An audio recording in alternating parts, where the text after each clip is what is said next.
All right, we're here live at excuse me, I gotta get out of that. At Eastside High, formerly Woodrow Wilson High School, here for St. Augustine Prep, taking on the Eastside Tigers.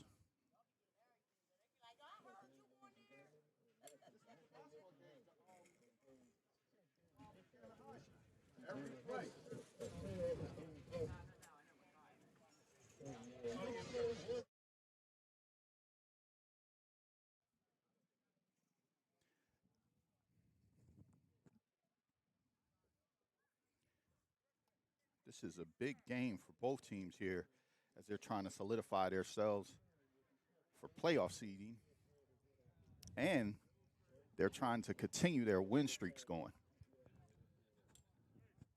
Eastside Tigers coming off of a two-game win streak. So we're set up here for the national anthem.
All right.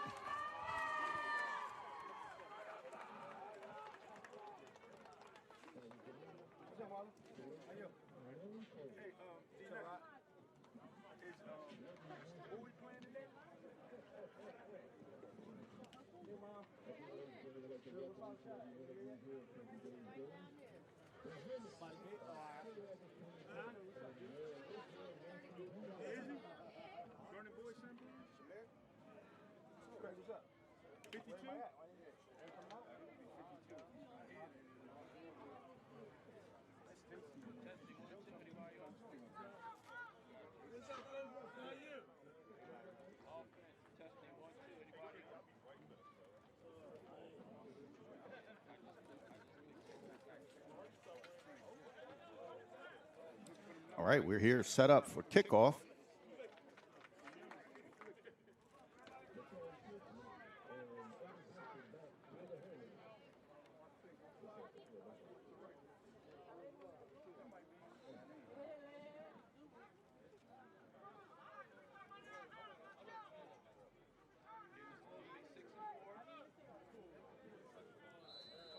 Tigers set to kick deep. Looks like we have him clear. Ball's kicked. Counting rolls.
All right, St. Augustine Prep on the move after a couple penalties.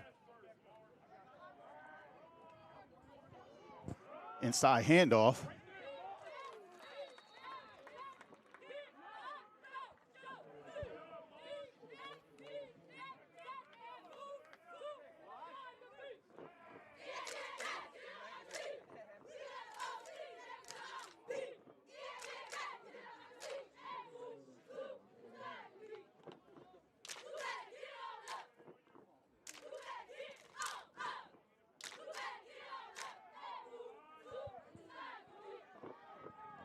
It was number 8 on the carry. Give it back to him again up the middle, and he is off to the races for a touchdown.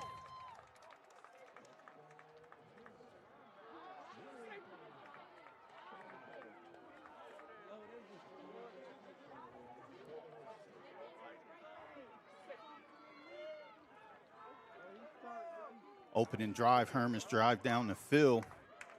Get a big play. Run for a touchdown. Looks like Julian Turney.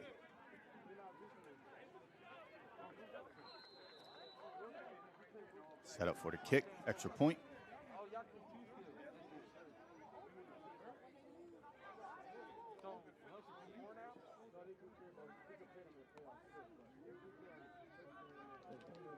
Kick is up, and it's good.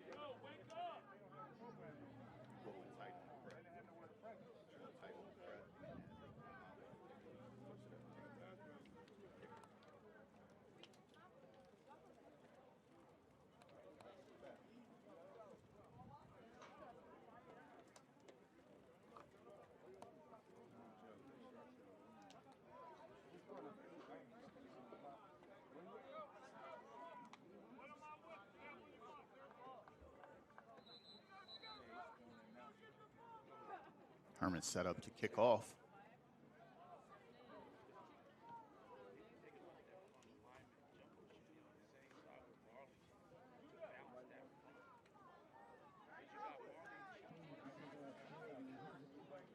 Back deep, we have Judah Anthony.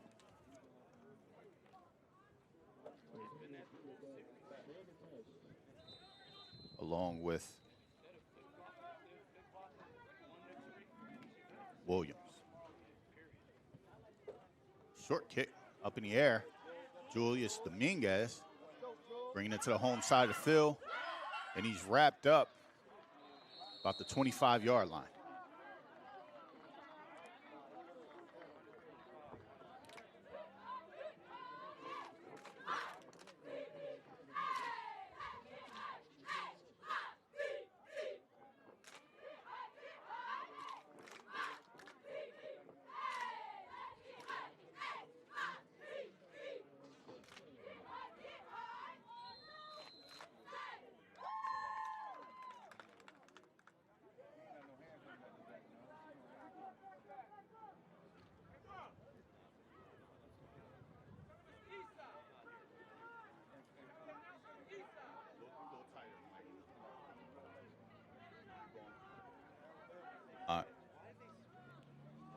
Hand off. Roger Brown stuffed up the middle after a 1-yard gain.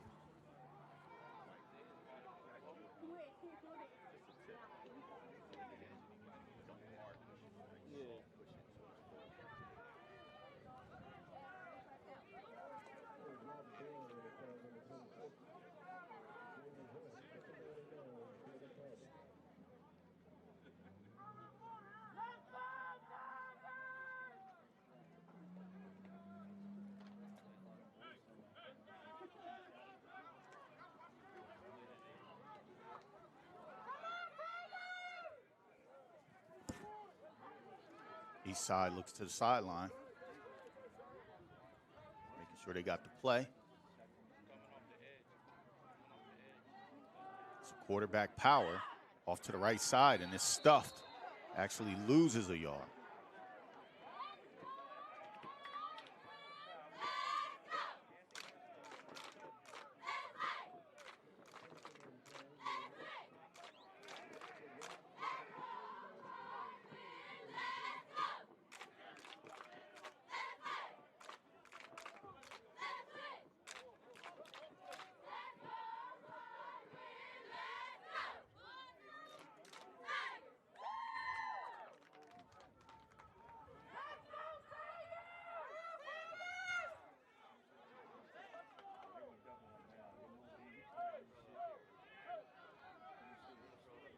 Third and 10.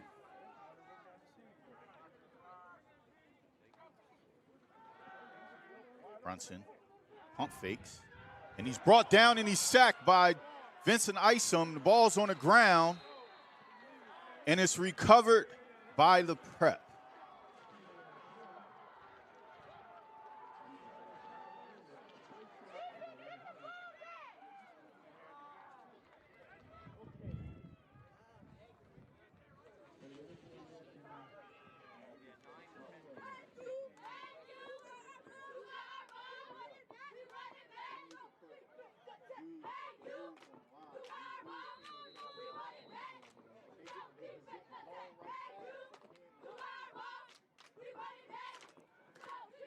So, set up again, the prep with the ball inside the 20-yard line.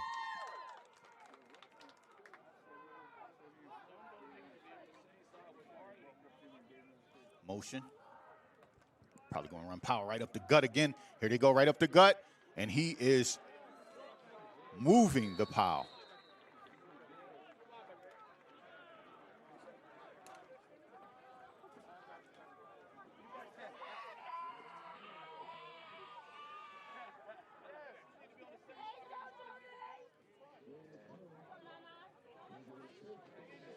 First and goal after a run by Julian Turney.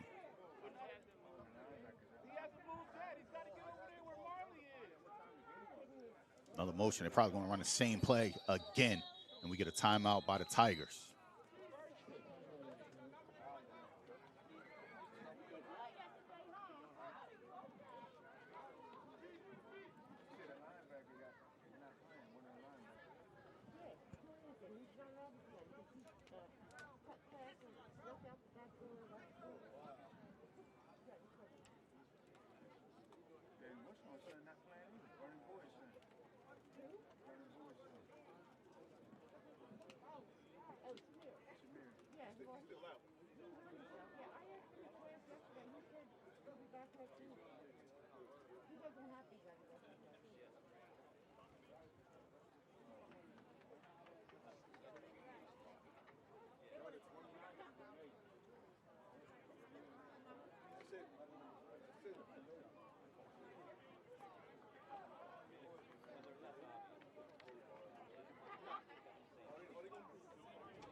Tigers back on the field after calling a timeout. St. Augustine lined up. We get the motion, and we get it back up the middle. And this time it is stuffed. They make an adjustment, and they get a stop.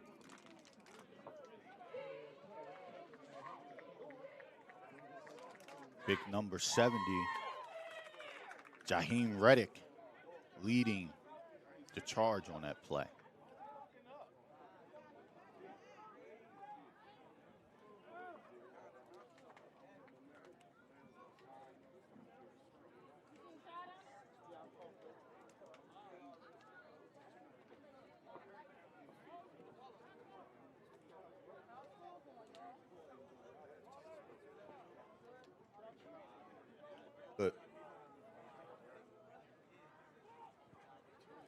Counter inside, and he walks in for another touchdown. Here early, St. Augustine Prep gets on the board, 2 quick touchdowns, and the way that they're getting them are punching the Tigers right in the mouth. You have to get that defense sewn up in the middle there. Got to play tough. They're showing their hand of what they want to do. They want to run the ball directly into the teeth of that defense, and they don't fear it at the moment. So that field goal is up and it's good, making the score 14-0. Hermits.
Kick is off. It's fielded by Dominguez.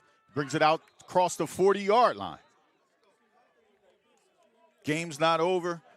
Tigers can definitely make adjustments, come out, chip away at this 14-point lead here early in the first quarter.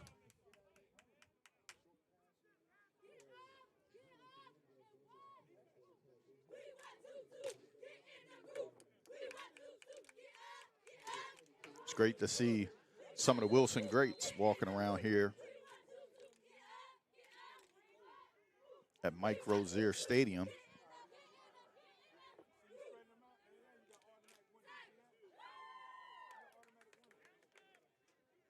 Brunson, empty set.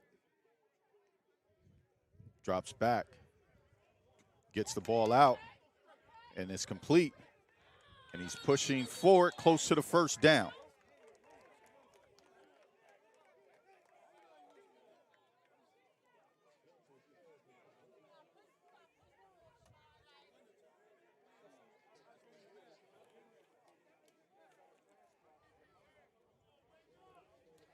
Pass complete to Jaden White.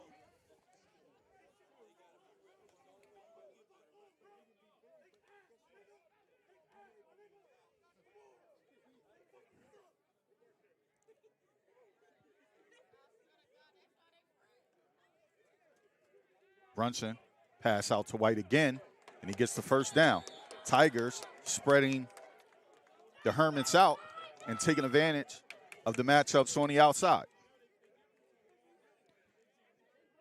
And that's a first down.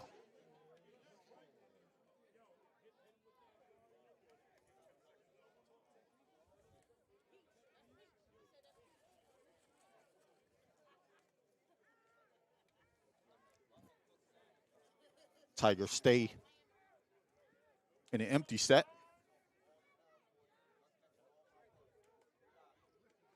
Hermits look to bring pressure off the edge, and they bring it. Brunson steps up, gets some positive yards, and he gets a first down, but hold everything, there's a flag.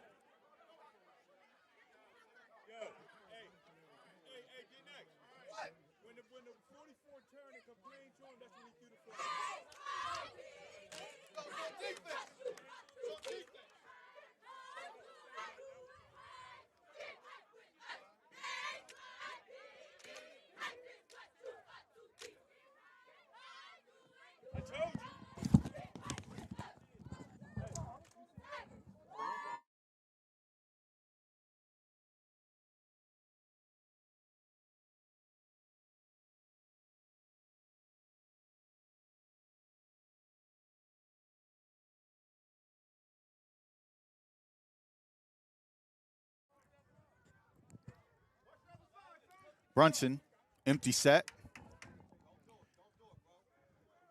Drops back. Gets the ball out, and it's tipped. And it's incomplete.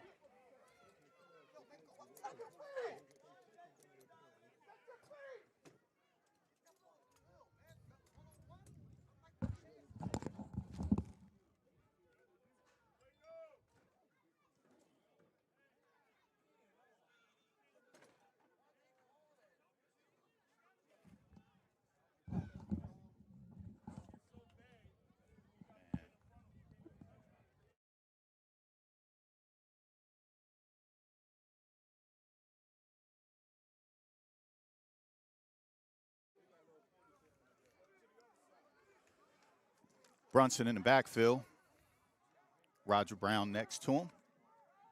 3 wide set motion. Orbit. Fakes it. Screen. Gets it out. Gets a block. Roger Brown cuts back in. And he picks up close to 10 yards on the play. That'll bring up third down and about 5.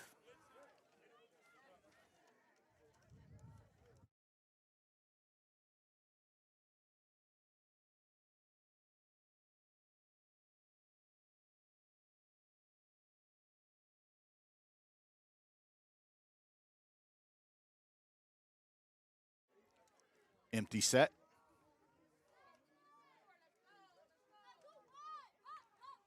Brunson drops back, steps up in the pocket, looking to scramble. He's up the middle. Oh, he takes a big-time hit with his helmet by one of the McClears.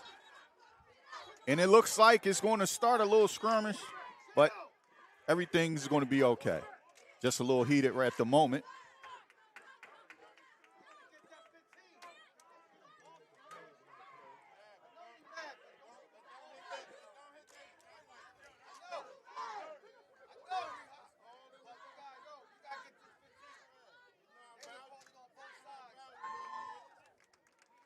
There is a flag on the play. It's going to be a helmet to helmet.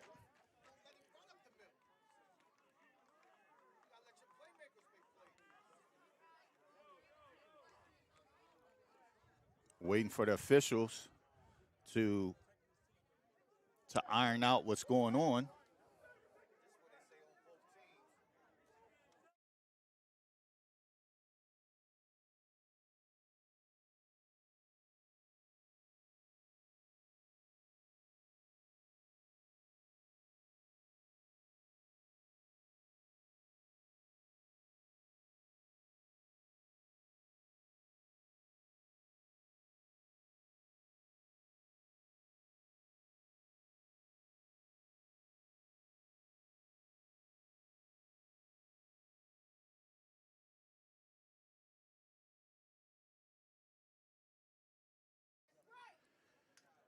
So we're still waiting for them to iron everything out, figure out what's going on. Looks like right now, trying to get some of these rosters. It looks like they're going to call a personal foul. Well, I'm not sure yet. Still waiting. But after number 14, Ty McClear, came in with the hit on Brunson, the flags went up, and that's when everything got a little bit crazy for a second. So we get a personal foul on.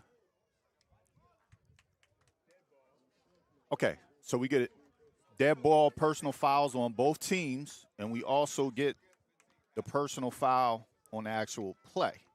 So right now, I'm trying to put it together myself. Looks like the Tigers will get a 15-yard addition to the end of the run because the both personal fouls offset each other.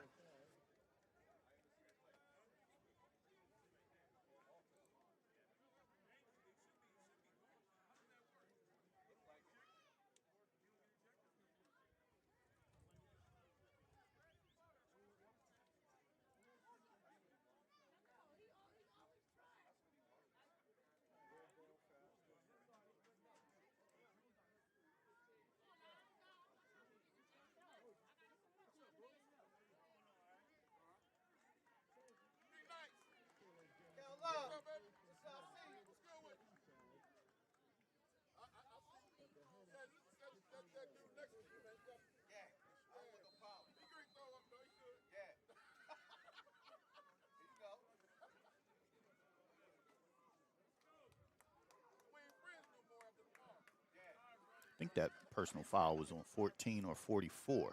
Could have been 44. It's hard to see from here. But here we go. Back in action, Brunson. Will Love in motion. Drop back. Quick pass out to Will. And he's up. And he's tackled after about a 3-yard gain.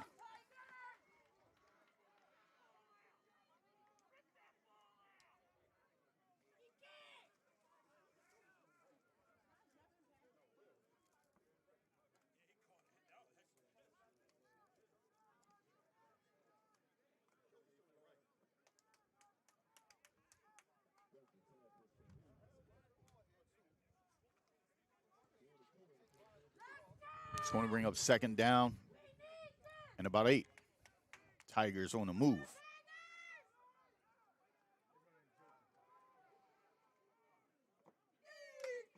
Handoff, Roger Brown up the middle.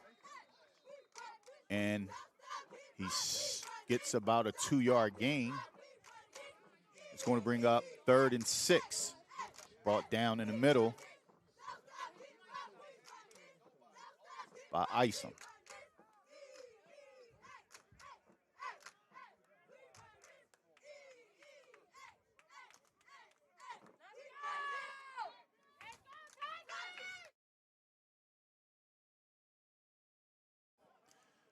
It's 4-down territory here, so as long as you pick up positive yards, put yourself in a good position. Brunson drops back, looks around, gets pressured up the middle, and he's brought down. Maybe a yard, so it's going to bring up 4th and 5.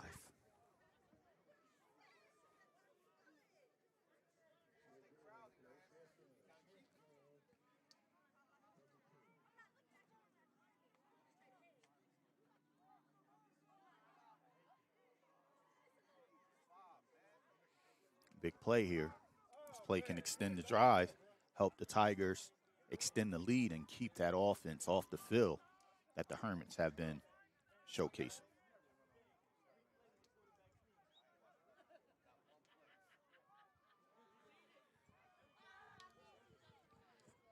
Brunson with Brown to the right of him. Now he switches sides.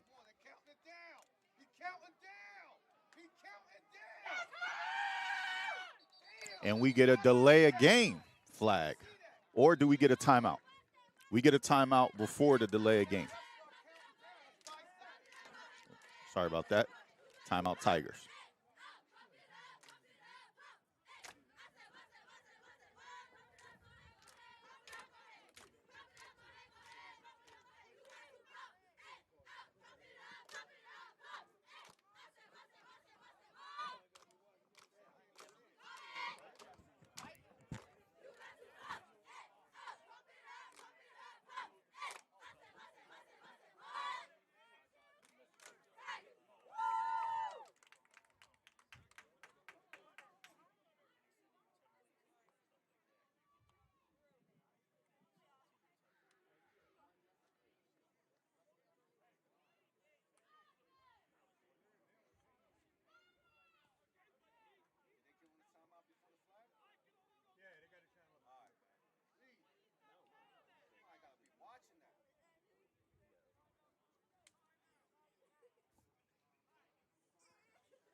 All right, after the timeout, we have 4th and 5.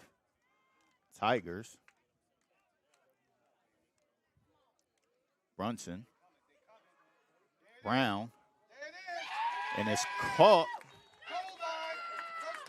And he's right down near the goal line. And it was a big catch by Matthews.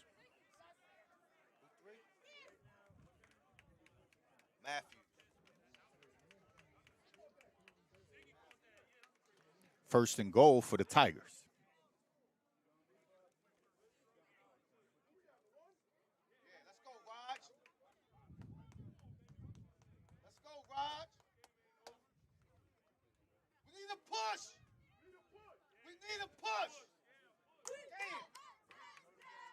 Two tight end set. Three backs. Turn. Hand it off. And it's powered in. No, he's down to the 1 inch line. And that was Bailey on the carry.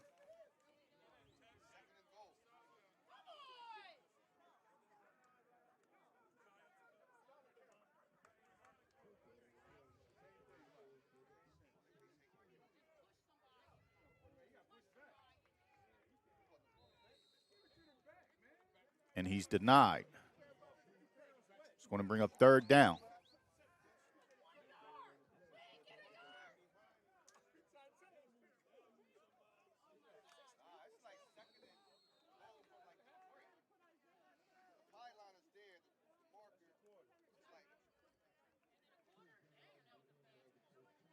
End of the quarter here from Mike Rozier Stadium. We'll take a quick break and be right back.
So Tigers,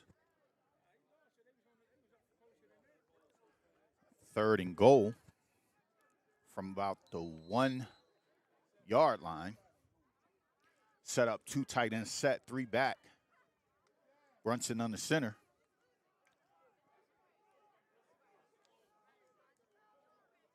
Brunson, power, Roger Brown, and he is caught in the backfield, and he is stopped.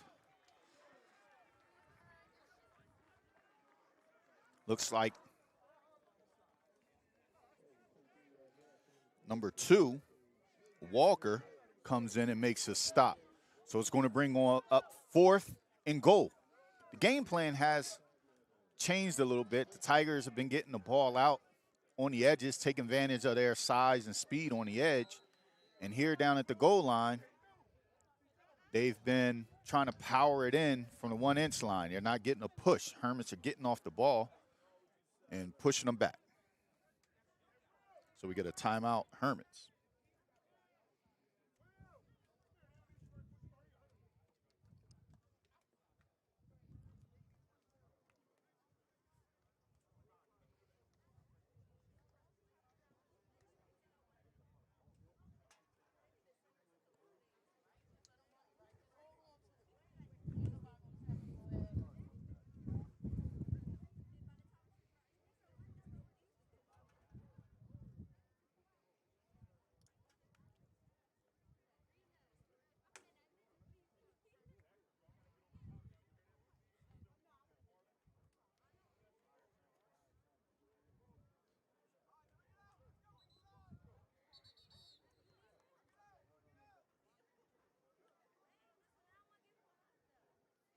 So this is going to bring up another big play of the ball game.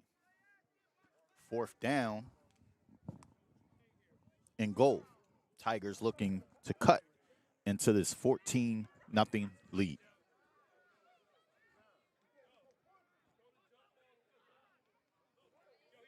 Brunson in the shotgun. Motion. Ball's on the ground, and it's a turnover on downs. St. Augustine Prep gets the stop.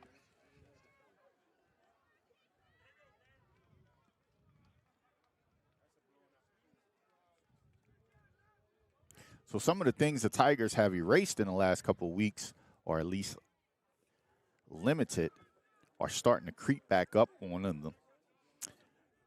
And it's making a big difference in this ball game as the Hermits get one of their touchdowns close off of a turnover. And now the Tigers turn it over again. Tigers defense back out on the field. Looks like Jules Dominguez is not in at the moment. Top safety in the state. We get an inside run, and they're just pushing after about a gain of 4. Run is by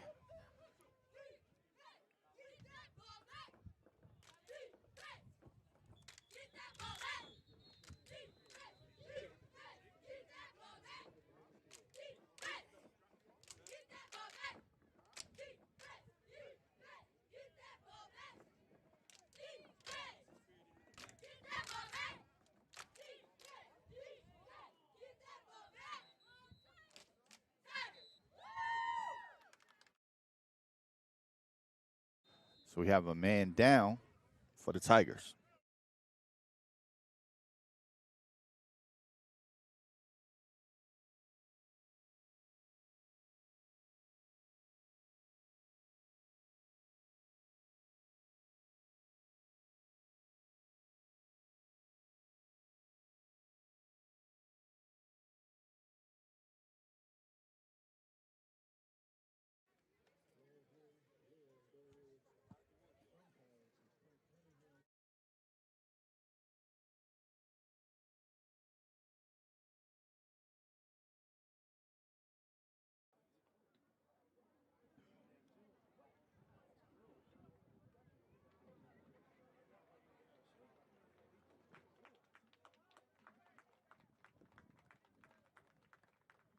Injured player is up on his feet and walking to the sideline.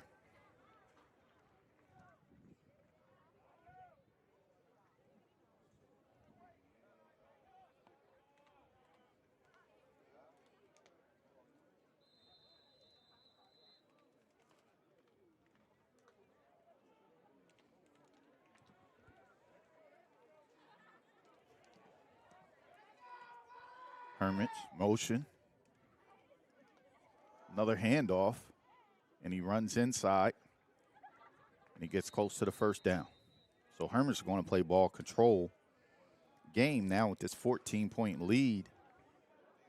It kind of plays into their hand of what they want to do. They want to limit the possessions of the offense while controlling the clock with their offense and offensive line. So Tigers have to stand tall here and come up with a big play. So it's 3rd and about 2.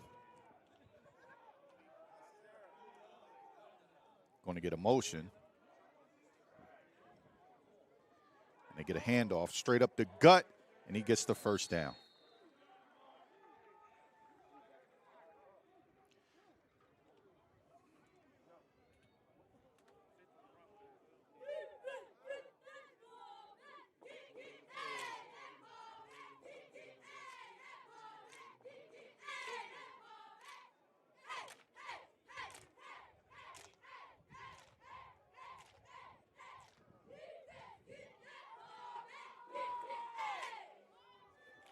In a motion.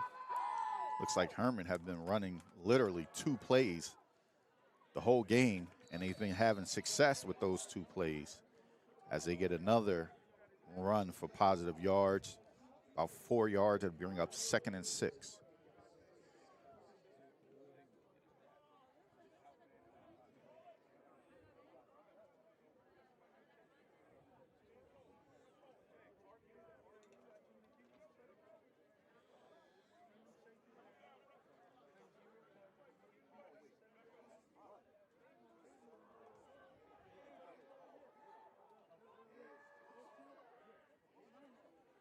There they go, right down the gut again.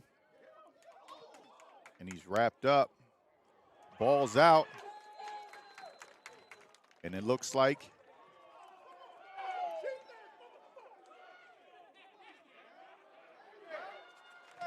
Ball is recovered by the Tigers.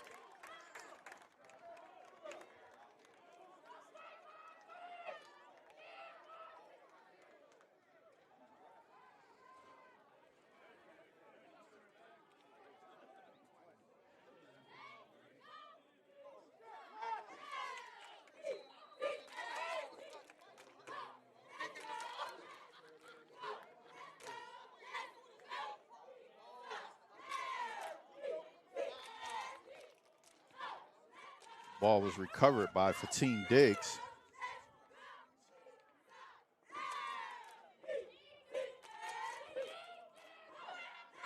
Tigers, empty set, look to the sideline to get the signals.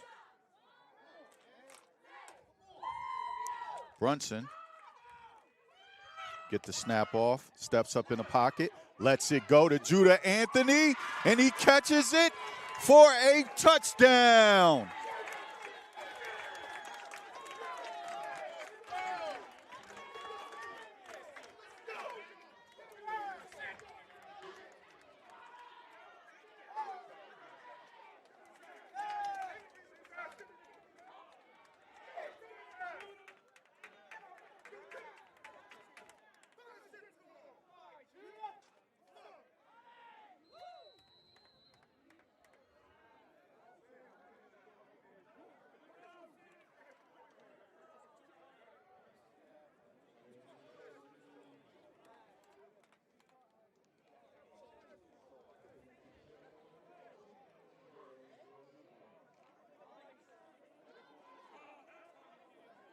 Tigers set up for two.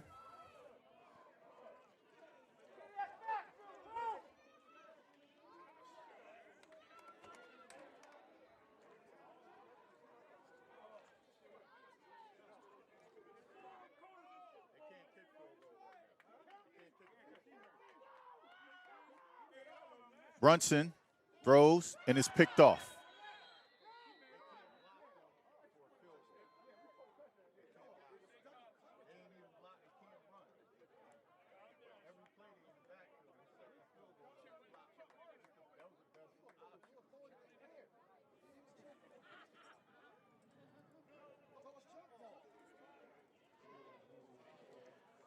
So Tigers elect to go for two. They were getting pressure on a lot of the offensive plays, so I'm with the coach going for two there. Kind of a gamble to kick the field goal right there when the Hermits have been getting pressure up front. Until things settle down, I'll kind of make sure my offensive line can block, as well as you had Dominguez out, and he kicked the last couple field goals.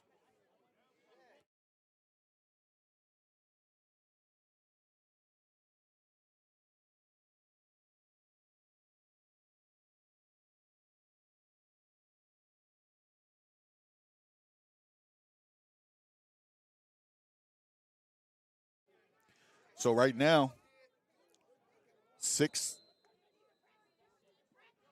14-6.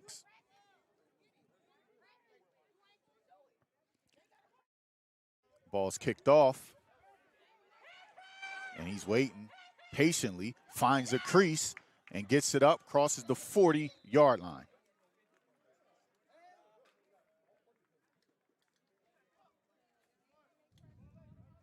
That's Christmas.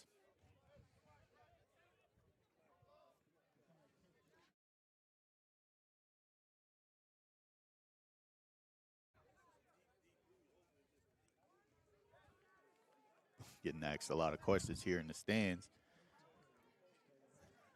It's getting tighter and tighter over here.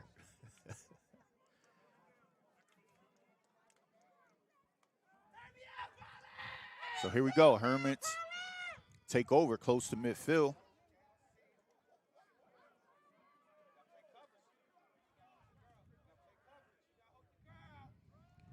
Run, inside handoff. McClear, he's off to the races. Hits the sideline, and it looks like he's going to be down at the 7-yard line.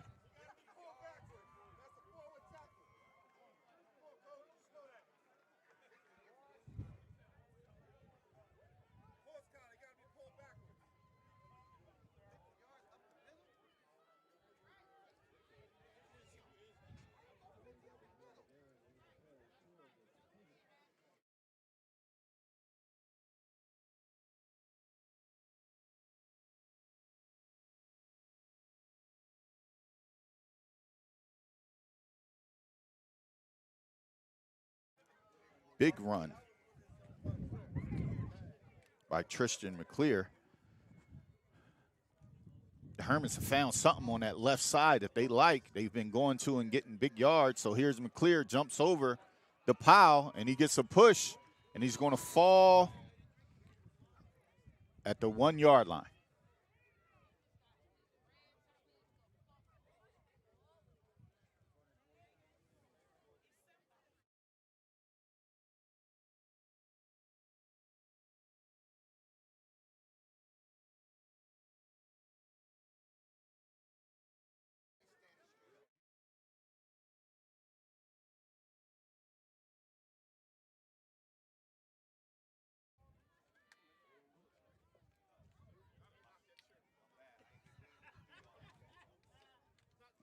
Under center, quarterback sneak, and he gets a push from the back, and he's in for a touchdown.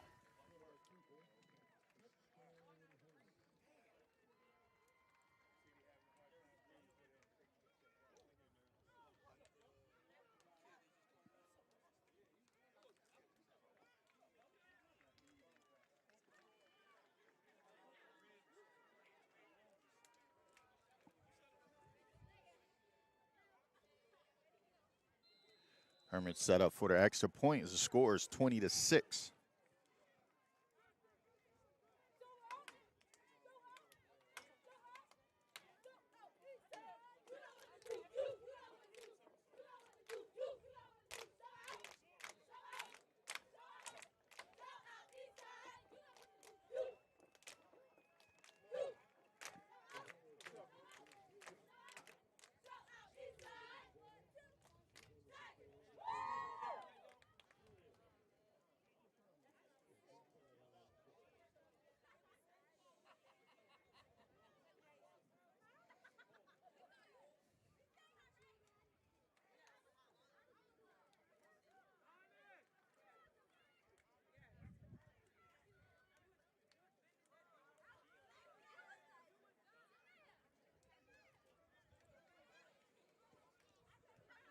So here in the second, we'll have a score of 21-6, Hermits.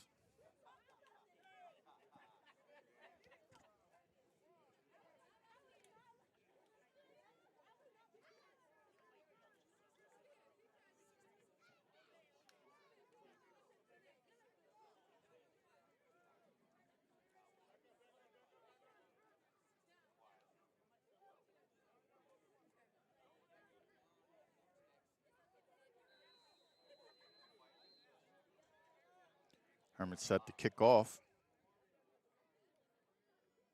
Ball is up. It's off. And it's dropped.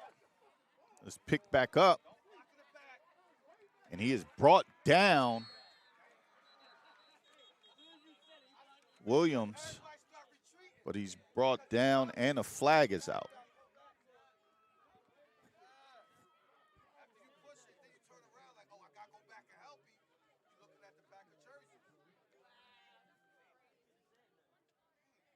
So we get a block in the back. Tigers.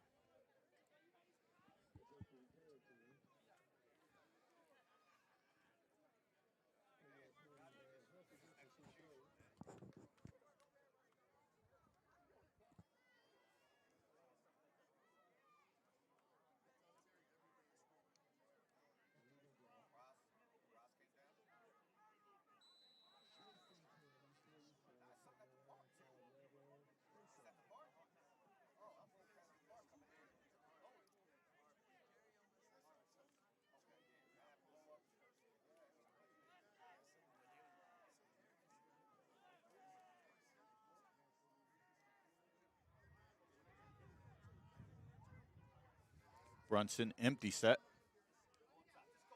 Drops back. Gets it out to White. He makes a catch. Makes two men miss. And he gets close to the first down. Are they going to give it to him? They give him a first. 1st and 10. Tigers. That's where the game could be won here from the Tigers. Playing on the outside and up the seams, they have the matchups that they want. It's just getting enough time to get the ball out and get it to them and getting their playmakers in space. Back in an empty set. Brunson gets the ball out quick again, but it's caught right at the line of scrimmage.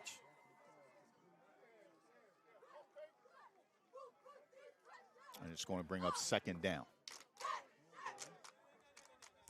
The matchup that I've been watching and seeing here is the matchup with Judah Anthony in a slot. Where, like, that's kind of where you want to get him the ball in space, maybe run off the corner. Looks like they're playing man-to-man, and you could get him the ball kind of quick.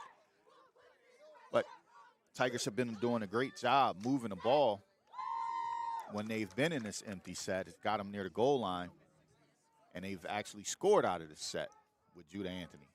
So here they are with a one-back set. Looks like they go to a bunch formation, and we're going to get a timeout. Tigers.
Tigers back out. Quick pitch to the outside, makes a man miss, and he's brought down.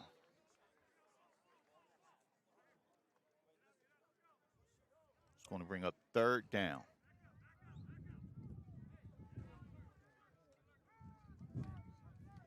About 3rd and 9.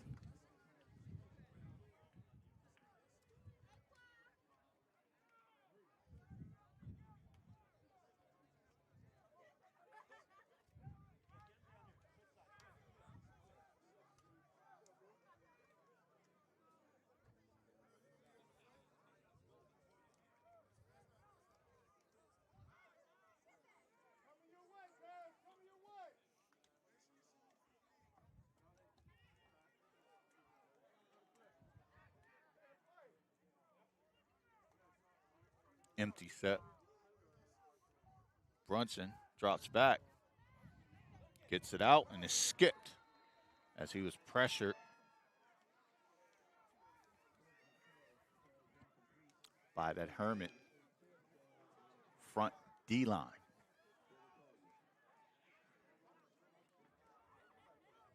It's going to bring up 4th down.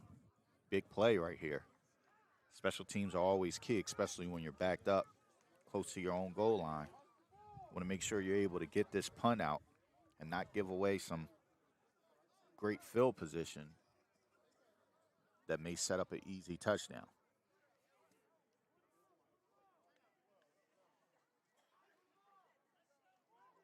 Looks like McClear and Christmas back deep. Punts off. Gets it on the bounce. Christmas, and he's wrapped up by Fatim Diggs.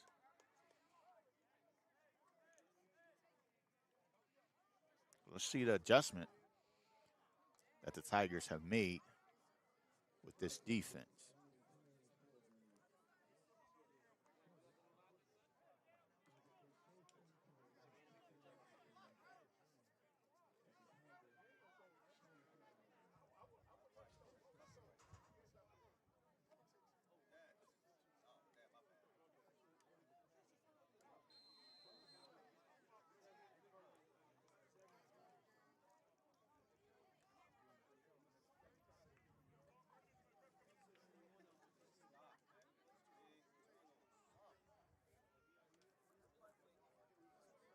Hermits in the shotgun. Hand off in the backfield, and he's stuffed by Reddick.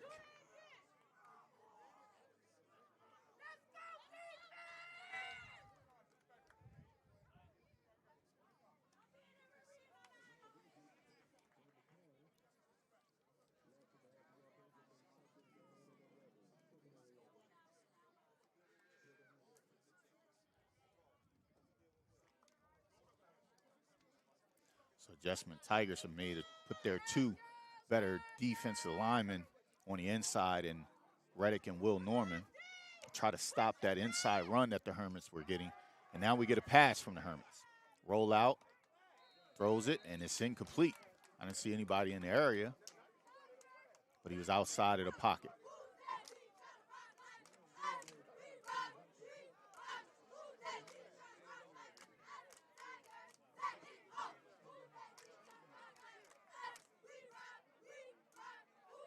It's going to bring up 3rd and 10.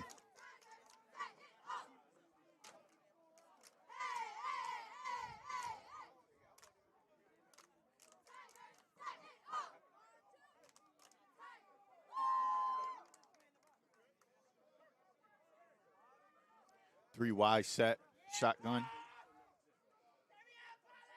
Get a motion. And we get a drop back from quarterback. Stands up tall, throws, and it's caught. He breaks a tackle, and he's down. Pass was caught by Castle.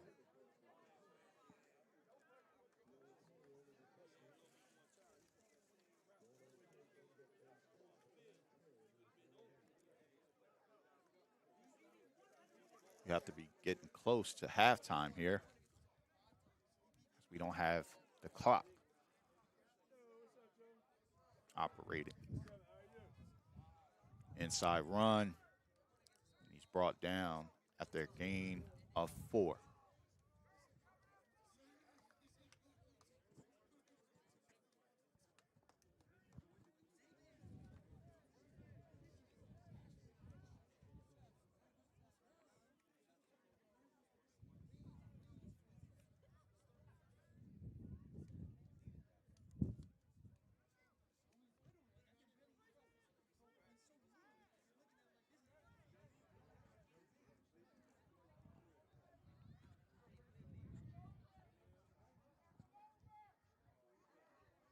Motion inside.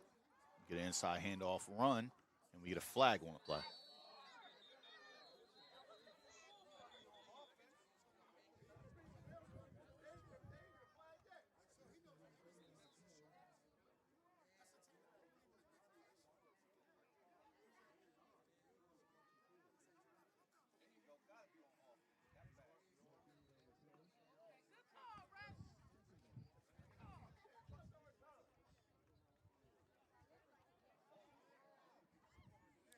So we get a holding call. Just going to push him back 10.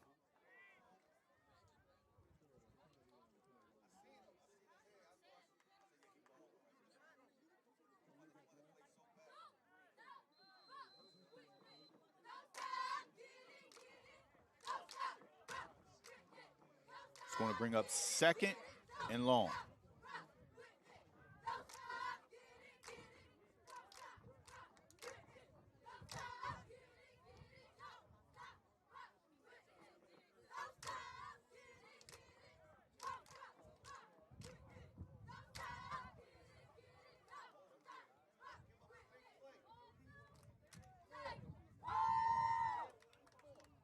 Tigers adjusting, motion, fake handoff.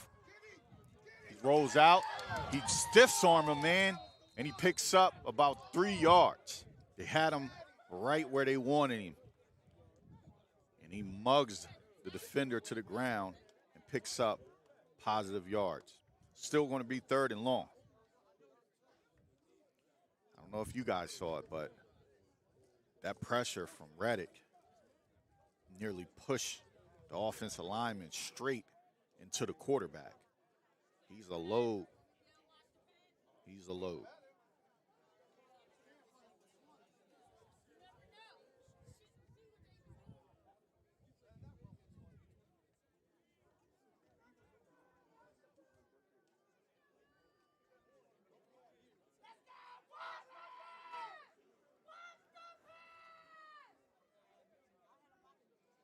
motion.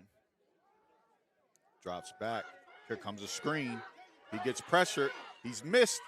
They get it off, and he's wrapped up by Fatim Diggs for a loss on the play. Tigers getting after it. That's the style of play they want to play by getting the Hermits behind the sticks.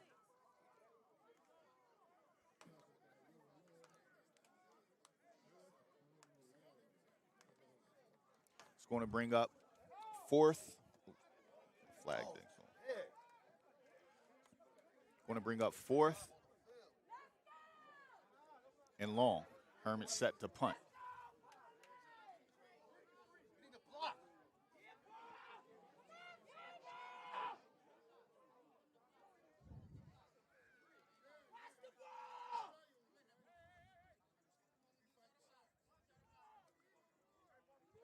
They're going to run it down, wait to the 5-second runoff. Probably running with time here, and we're going to get a timeout. Hermits.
Hermits set up to punt. Ball's off. Punts up. It goes into the end zone. Tigers will take over. Have to be running down close to the end of the half. Not sure how much time is left as time is being kept on the field.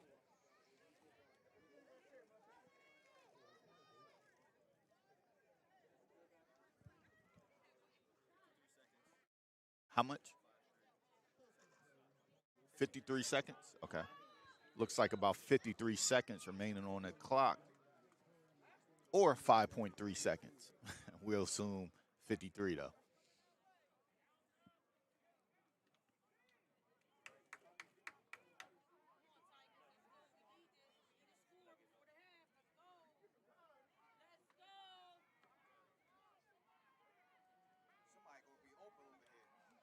Five wide. Brunson gets the snap, drop back, steps up in the pocket, looks to run, and he's brought down. He's brought down by Isom after a positive gain of about 5 yards.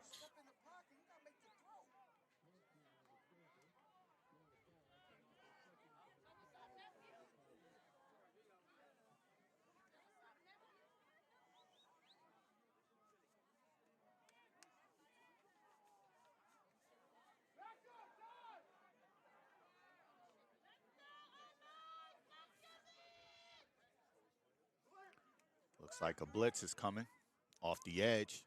Turn around, Will. And it's incomplete.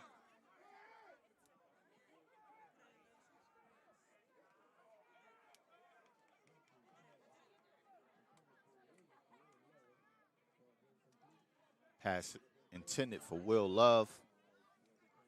Comes up a little short. Looks like Will took a shot there as he's coming off of an injury. So every time you get hit close to that injury, you're definitely feeling it. Sometimes it's psychological. Sometimes you actually still are a little sore in that spot. So, just want to bring up 3rd and 5. Empty set. Brunson lets it out. It's complete by Judah Anthony, and it's going to be a first down. Tigers have to move quickly here as the clock is running once the sticks are set up. So get the play in. They're just going to let it run off.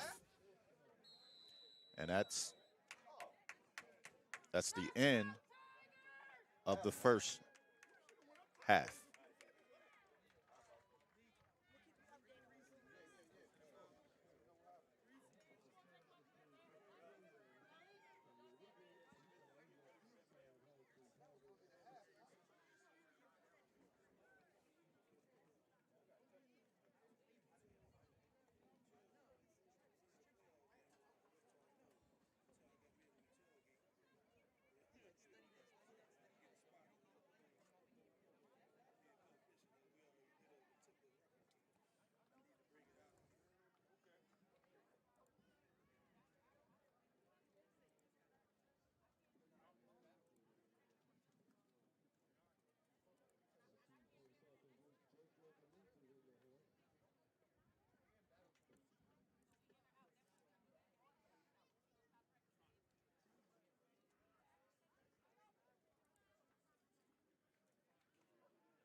So the other day, we got the chance to sit down and talk with Will Norman about coming back home from IMG.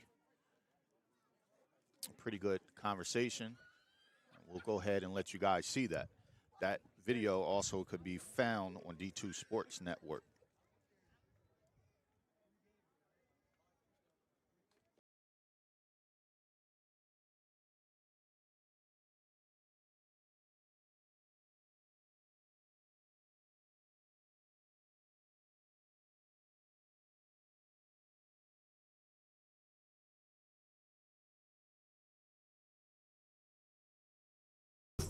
Eastside Tigers defensive lineman Will Norman, fresh off his first game of the season back in the state of New Jersey. Will, what's going on, man? How you feeling? Ain't nothing much. Just excited to be back home and be with the family. So my question for you, I guess that a lot of people may want to know is, what prompted you to come back? A lot of times when guys go away to IMG, or if they decide to go to Bosco or wherever they may go, what made you decide to come back home?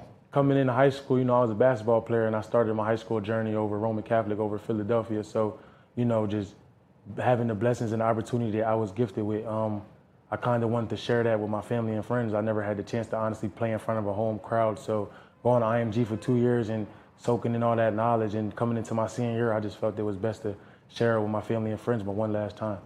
Right. So, a lot of people may not know you played youth football. Yes, sir. So who did you play for during youth days? Camden Powell, and then I finished with GT Steins down there with you.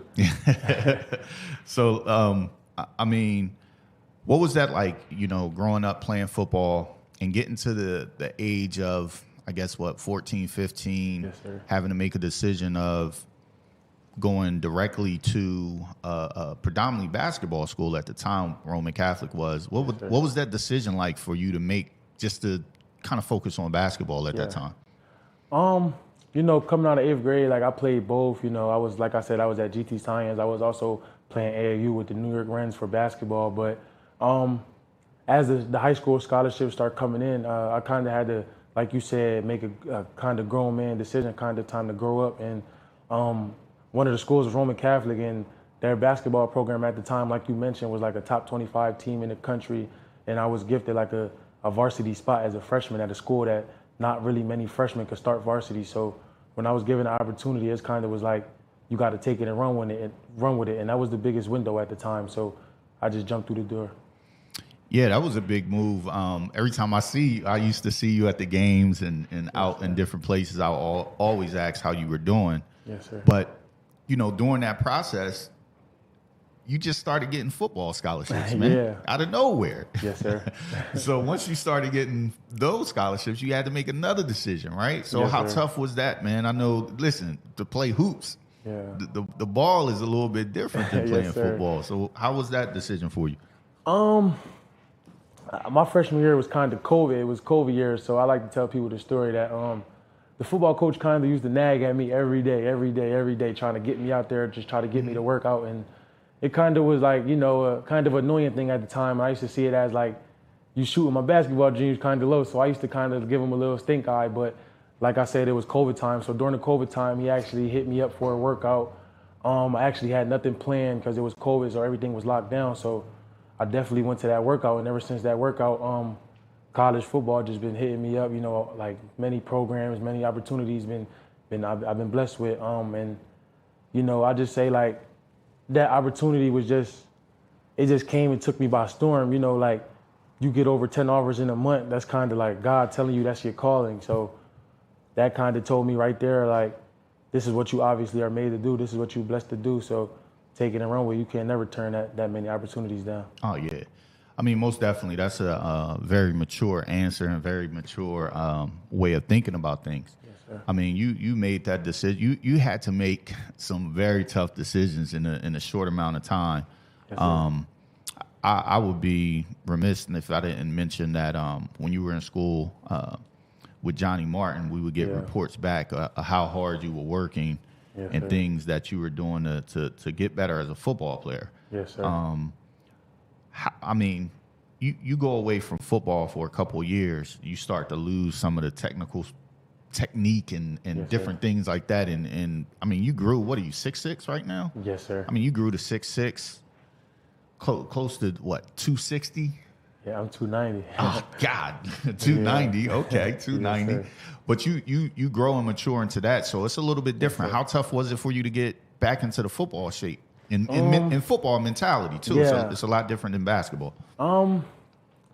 Like as a basketball player, I was always like a hard worker for one, and I was always like the bigger basketball player, the more thicker one. So I feel like my basketball game was always like more of a rougher game. Like, I finished the game 3 fouls, so I feel like the toughness was always in me, but like you said, the technique definitely did shy away. But that's where the hard work and the dedication towards wanting to get better had to come in. Because, like you said, I took 2 years off the game. So, I had no choice but to just try to put extra work in. And I'm glad that Johnny had a chance to share with some of the home team. You put in the work, you do what you need to do. Yes, sir. And IMG comes calling. Yes, sir. So this is another decision that you have to make at this point in time, to go away from your family, from everybody who kind of supported you at that sir. time, especially in the home. I'm talking about the home life. Whoever was around, making sure you were doing the right things. Yes, sir. You made those decisions to go to the schools away from home. Yes, sir. How was it down in Florida for you? It was definitely a learning experience. I definitely thank God for that opportunity and for that blessing. I definitely feel like I grew as a young man as well as a student athlete. I learned many things on and off the field. I learned how to carry myself on and off the field as well as a player, but as well as a young man. And I learned, most importantly, how to navigate through the sports world and how to navigate through the entertainment industry. You got to know everything is a business and you got to take it as such. So I definitely feel as though my time at IMG was definitely beneficial.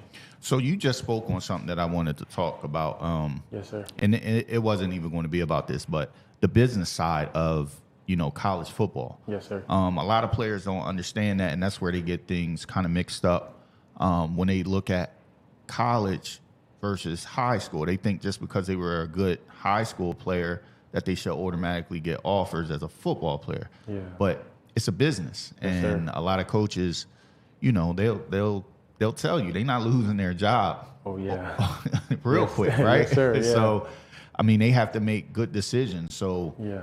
Grades, personality, home life, I mean, all of that. How was that for you? I mean, when you started making your visits to Texas A&M and Florida State, I'm watching the timeline, getting a little jealous. Like, I want to take them trips. Yeah. But, I mean, you taking those trips. So how was that talking to those coaches and learning that part of it?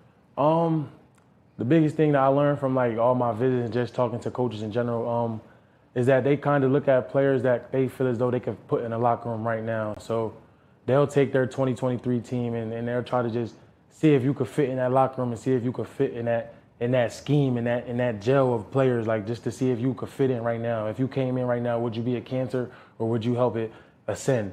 So I feel as though that's the biggest thing. And like you said, it's all aspects. They're looking at personality. They're looking at how you are as a student, how you are as an athlete. They're talking to your coach. How do you respond to criticism? How do you respond to correction?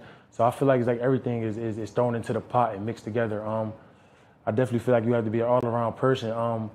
Even some of my players that came to Eastside, I tend to tell them, like, when we get caught up looking at other kids with offers and stuff, I kind of tell them, like, let's look in the mirror and ask ourselves, are we even D1? Are we even capable to play at that school right now? Are we able to ascend, help that program right now? So I feel like everything is taken into accountability when you want to be a D1 athlete. Yeah, I mean, you're speaking music to my ears, man. Yes, sir. I mean, because I often, like, when we put out, the top 10, top 5, top 15 players, people always jump in the comments like, what, how? Right. You know what I mean? And we posted the top 11, and it's guys jumping in there, but people have to look at things outside of where they are.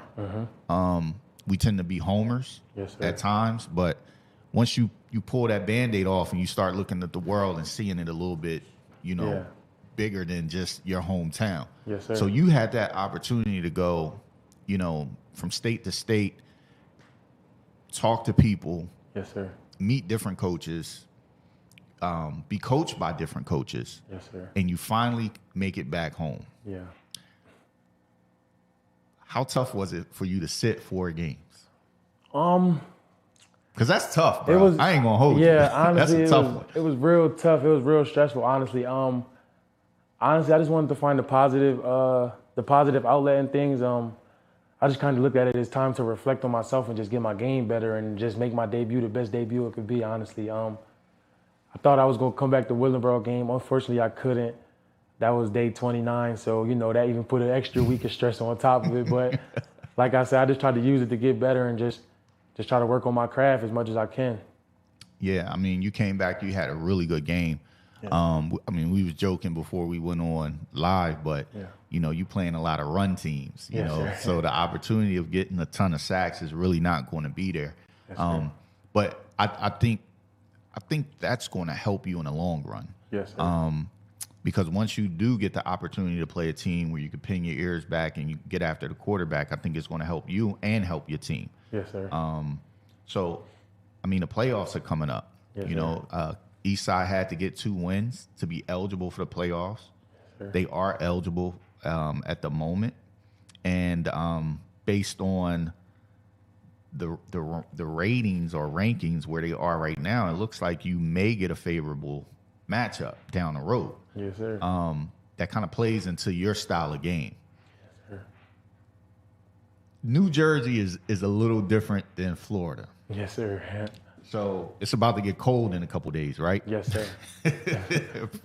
You know what I mean? It's a little bit different. So you guys are set up to play St. Augustine Prep, another run team. Yes, sir. What has it been like for you to come back the last 2 weeks, finally get the pads on, finally be with your teammates, game planning, prepping, all of that stuff? Like, how has it been for you to get ready, and to get ready to play? And not only that, but to kind of insert yourself on the team. Like, it's a little bit different when you're on the sideline kind of motivating, but now you're actually playing. So how has that transition been for you? I would say the transition, like from the sideline to the field, kind of been smooth. I just been trying to share my knowledge. Like I said, I was blessed to be at IMG and soak in all the knowledge from Pepper Johnson, who was a 13, 14-year linebacker in the NFL, played alongside LT, one of the best linebackers ever. So I just wanted to come back and not only be an energy dude, as that's my style of play, is just bring energy and a passion for the game, but also share the knowledge and just keep my team upbeat. Like, when things go left, just let them know that we're still in it. We have a big brother out there that's willing to lead by example and go to war with us. So that's been my biggest thing, is to not only like be a coach on the field, but also lead by example and set the tone for the team and just have everybody lead by example. And, you know, I just wanted to be like a big brother out there and just let them know, like, we can go to war, we can go toe to toe and sacrifice our body. And, you know, that's just what we got to do. Yeah, so your first game came up against Burlington Township. Yes. So run me through the night before, because a lot of people may not know. I'm laughing for a reason. You want to tell them why I'm laughing, or you want me to tell them why I'm laughing? The night before, I had some trouble sleeping. I just was so antsy. Like I drove up to Wilson like about 6 a.m. and just parked in the parking lot and just waited for my team to come at 8 a.m. You know, we had a 12 o'clock game. So, like, the night before was just crazy. I was just so antsy. I kept watching film. I kept watching NFL tape, you know, reruns of college games. It just was a lot going through my mind. You know, I like you said, I didn't play the first 4 games of the season. So, you know, just having the opportunity to get back out there was just overwhelming, kind of. You know, I just had to soak it all in and just take it day by day, step by step, play by play. So if I remember correctly, it was a 3 a.m. text message or post that you had, right? Yes, sir. And normally I'm up at 3 a.m. I'm one of 5 of my friends that may be up in the whole entire world at 4 a.m. And I'm up at 3, and I see your post come in, and I'm like, man, if you don't get some sleep, right? So I hit you up and told you to get some rest. Yes, did sir. You get any rest that night? I mean, you said you had trouble sleeping, but did you get at least a couple of hours? Yeah, I got a couple hours in, but it was kind of broken up sleep. I'm not gonna lie, it was kind of off and on. Mm-hmm. Yes, sir. Yeah, man. So, I mean, your family and friends get the opportunity to see you play without the travel and you know, added expenses of that. So how was that for you to walk off the field, see your family, friends, and all that? Finally, big Will. Yes, sir. That was definitely great. You know, as the fourth quarter came to an end, and then you just see everybody like tend to line up on the gate and just try to hug me and just give me handshakes. That was kind of like a dream come true, honestly. Like I said, I never had the chance to play the game of football in high school in front of my home crowd. So that being my first time doing it, you know, I got many more games to come, but that was just like the first. It felt like homecoming, honestly. It just felt like family. You know, I played in Florida. You know, a lot of people from a lot of different states, a lot of different backgrounds. So being able to play with people that got the same origin as me is kind of different. So I just wanted to soak it all in and enjoy the moment. All right, man. Well, we're gonna let you go. You got to get ready for your big home debut. Yes, sir. I mean, you played at Burlington Township. Playing at home is a little bit different. Yes, all sir. right. So this weekend, and you guys probably will watch this at halftime as well. But this weekend, you guys can catch Big Will Norman, the one of the top defensive tackles or defensive end. What do they have you listed as now? D tackle or DN? Defensive tackle. Okay, one of the top D tackles in the country, on his way to Florida. Let me ask you this. Listen, I saw you with the cowboy hat. Yeah. I saw you with the spear. Yes, sir. I saw you with all of that. Yes, sir. The Gator. What was it about Florida that made you make that your home? It seemed like every time I went down there, I got a home vibe and a home feeling, honestly. The coach's message and the way they communicate with me stayed consistent throughout since freshman year. So meaning consistent through the communication, meaning like no breaks with the communications, whether if I'm responding or not, their message and their communication stayed the same. The way they showed love to me stayed the same. And like I said, every time I was on campus, it just felt like home and welcoming. So you just want to go where it feels like home, honestly. Yeah. Congratulations on that commitment. Yes, sir. Earning a scholarship of any kind, no matter if it's D1, D2, Yes, sir. is a blessing. Not everybody gets to play at the next level. Yes, sir. So congratulations on that. I got to tell you, I did win the bet. Thank you. My friends were they were deciding some other things, but I kind of felt Florida. Yeah. And you said something that's key that a lot of people should take from this, and it's a lot of gems in this interview. Yes, sir. You dropped some gems, but the biggest one is go where you're wanted, Yes, sir. not where you're tolerated. So Yes, sir. I say that because a lot of times kids pick schools based on how big it is, how many sir. people they get to play in front of, and they get there and they sit for 3 to 4 years or they transfer out. Yes, so sir. when a school wants you and they're after you, go ahead and make that move. So, Sure. Will, congratulations, Yes, and thanks thank for you. coming in. Thank you. Yes, sir.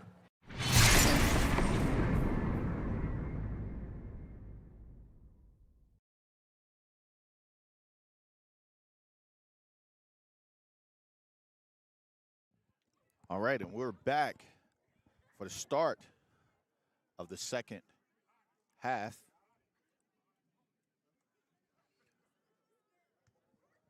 With the St. Augustine Prep Hermits up 21-6 over the Eastside Tigers.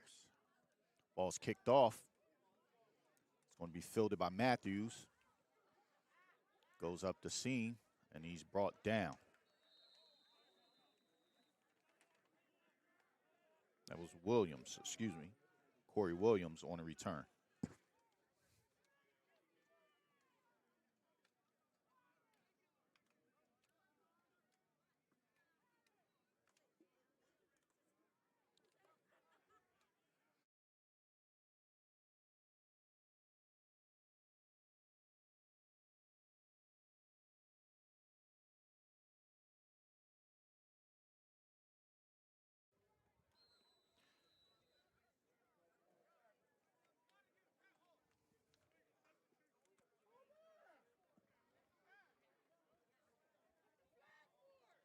And we get a flag on the play. Not sure why. Well, probably a legal substitution, 12 men.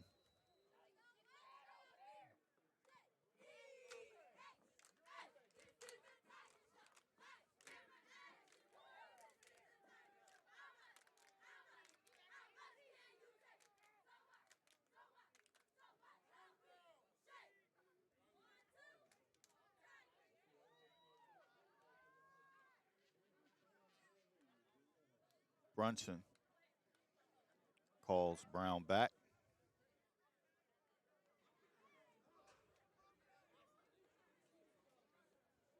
We get a blitz right up the middle, and Brown is brought down in the backfield.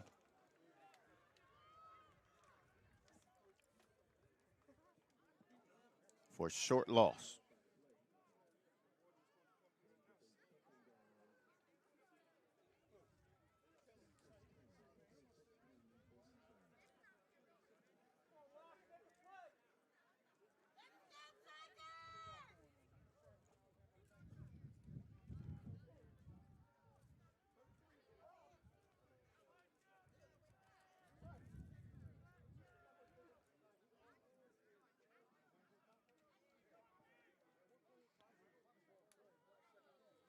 Brunson handoff to Brown up the middle, makes two men miss, and picks up a big gain.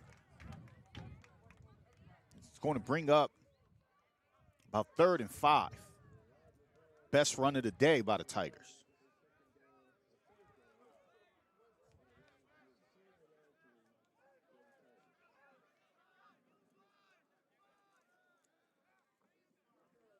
Brunson, empty set. Drops back. Trying to find a man. Scrambles. Look like he's going to try to run for it, and he's brought down close to the line of scrimmage. It's going to bring up 4th down.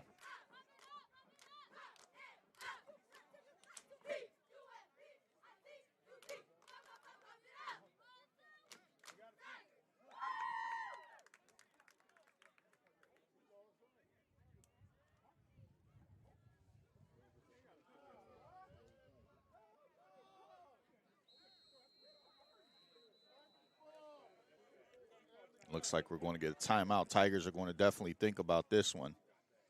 They're trying to get back into the game. Just the opening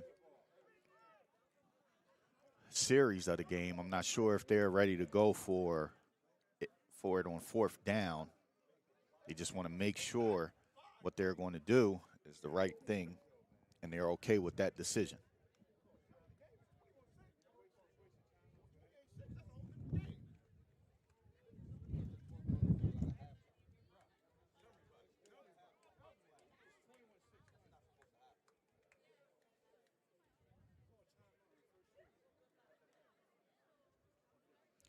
So if you're just tuning in, how we get to 21-6, Hermit takes their opening possession, reels off a big run, and they score on that possession. The following possession, the Tigers fumble the ball. Hermits recover deep in the Tigers' territory. They go in, score another touchdown. Then the Tigers start getting back right. They drive down, and they get stopped close to the goal line.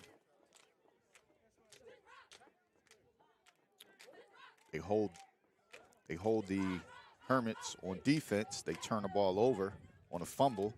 Tigers score with the touchdown from Brunson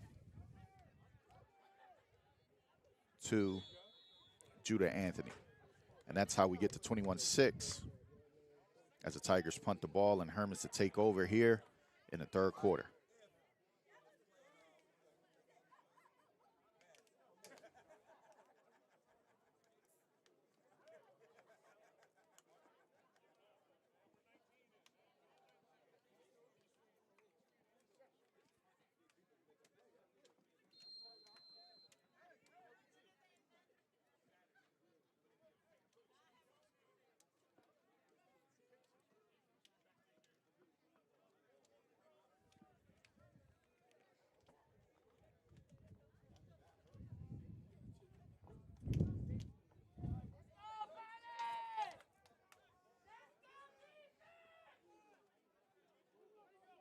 Hermits have been having all of their success with running the ball as they turn and hand it off again.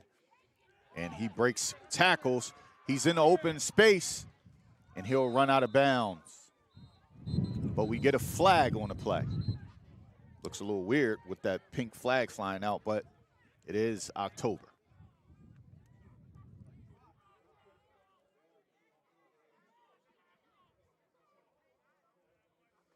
So it's going to be a spot foul if it's a holding.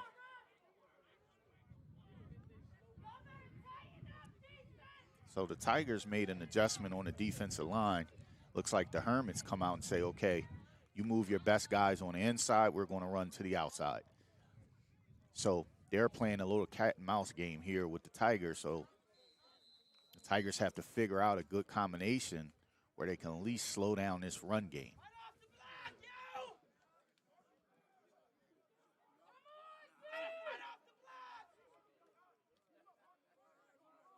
First down. Turn, handoff off the edge, breaks a tackle, breaks another, and he gets a first, close to the first down.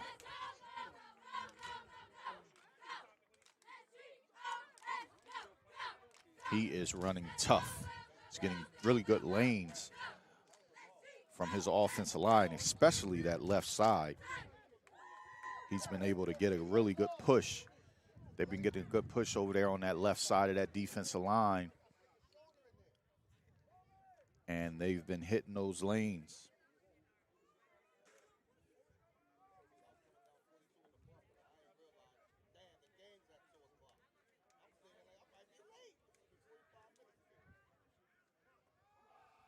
So they get another run up the middle, and they're going to get enough for the first down. Hold everything. Get another flag on the play. Personal foul, face mask, Tigers.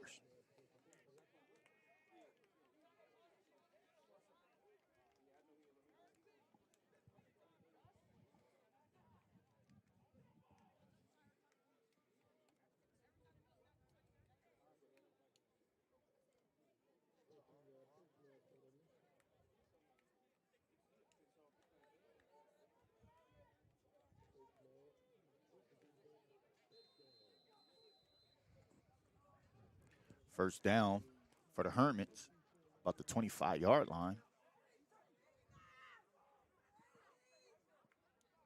They look to the sideline, make their adjustment calls.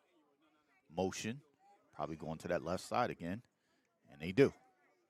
And they get to the left side, and he gets to the edge, close to the first down.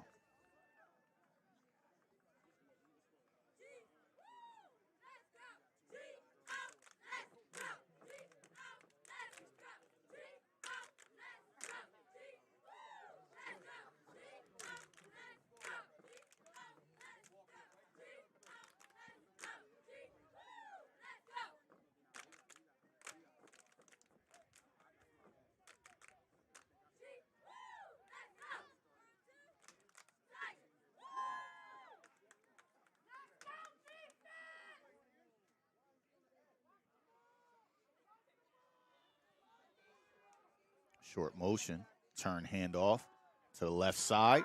He gets the edge, and McClear's in for another touchdown.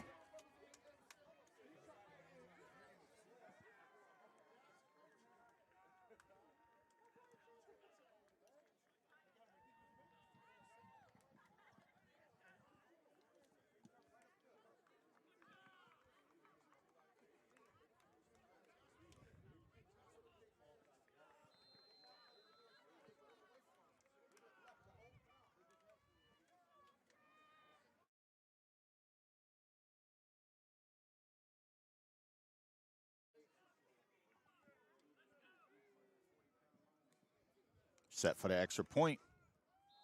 And it's up and it's good. A great hold. As they had to hesitate as the ball went behind the holder, they still get it in for the extra point.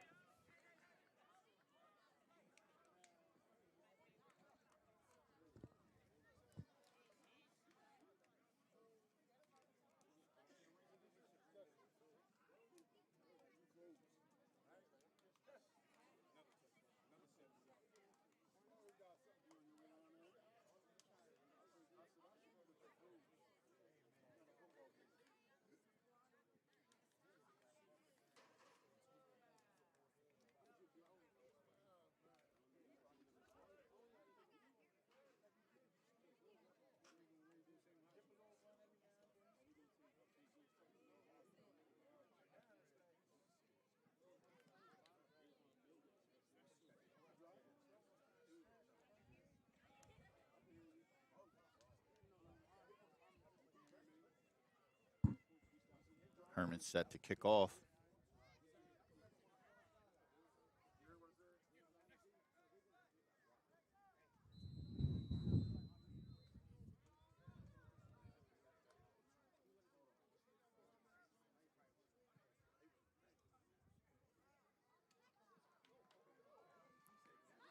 It's received up the middle, and he has room, and he's off and running.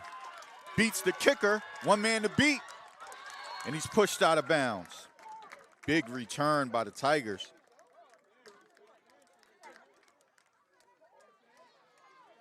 Looks like number 14 on the return, Corey Williams.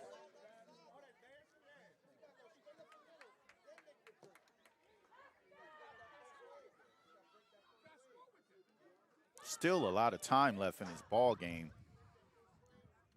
Anything could happen, especially during this season. As we've seen some teams down by large deficits still make their way back and win ball games.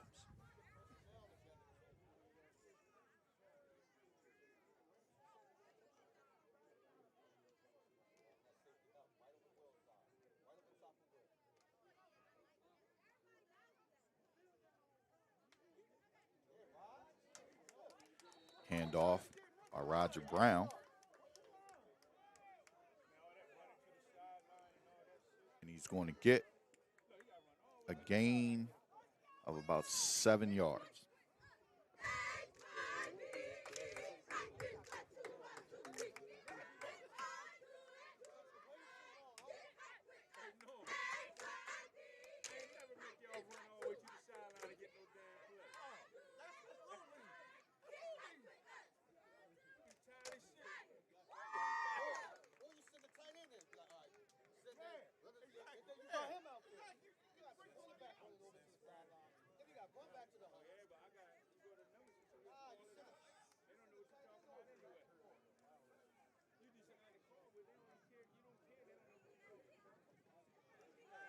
Brunson single back set, and we're going to get a delay of game. Delay of game call on the Tigers.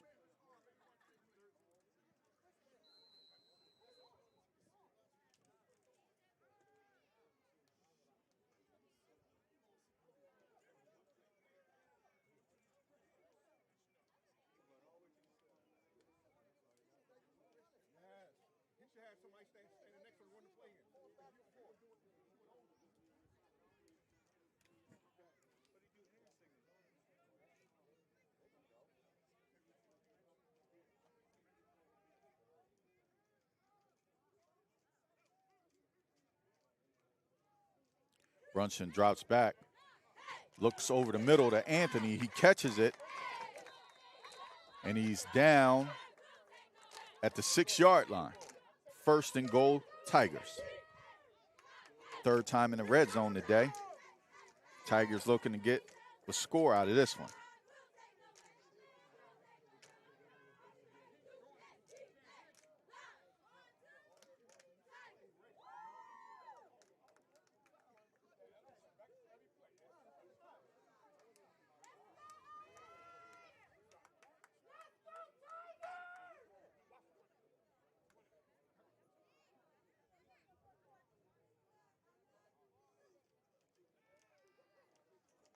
Pass up. And it's a touchdown, Roger Brown from Brunson.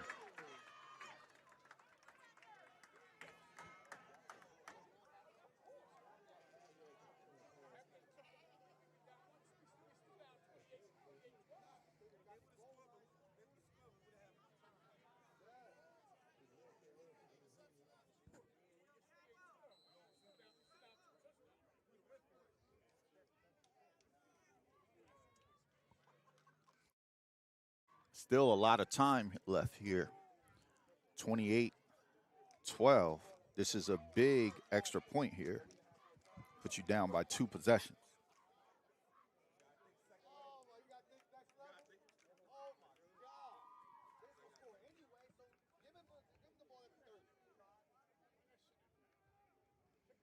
Roger Brown fakes. Brunson flushed out, gets the ball up, and it's dropped. Incomplete. Will Norman attempted to catch it. Throwing a little behind him, but it's a scramble play. Plays have to be made in this game today.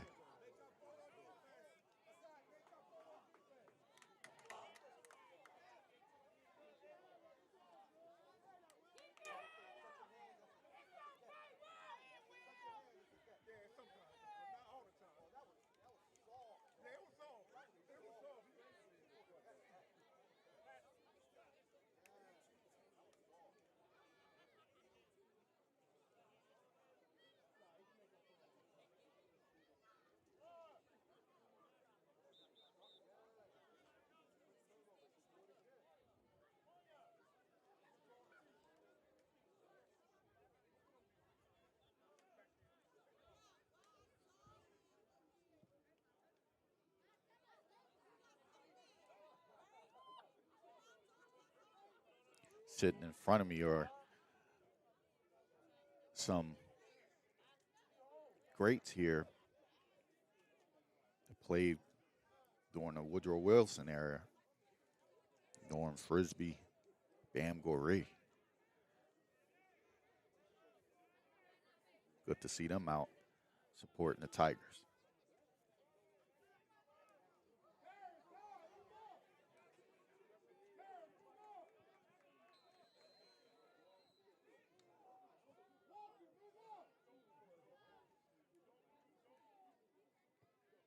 Ball's kicked off and is rolling, and it's covered.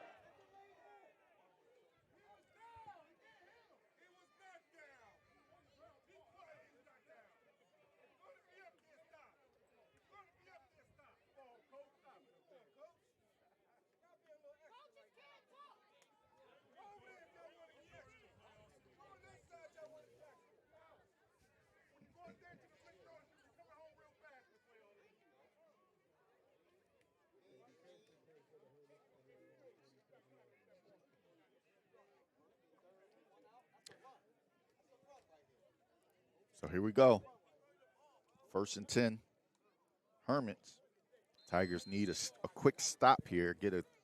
They can get the ball back quick, score before the end of the 3rd quarter to definitely make it a tighter ball game and a more reasonable game to think that you guys can come back from. See if adjustments have been made on the defensive line. You get a motion. They're going back to that left side. He's off the edge, and he gets about 8 yards.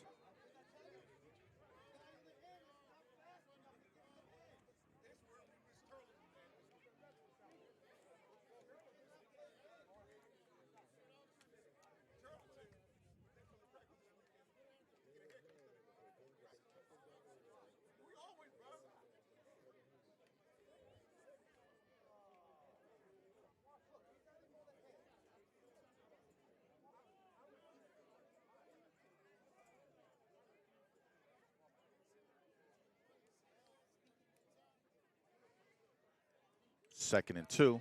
Back to that left side. And he's hit. Falls forward for a first down.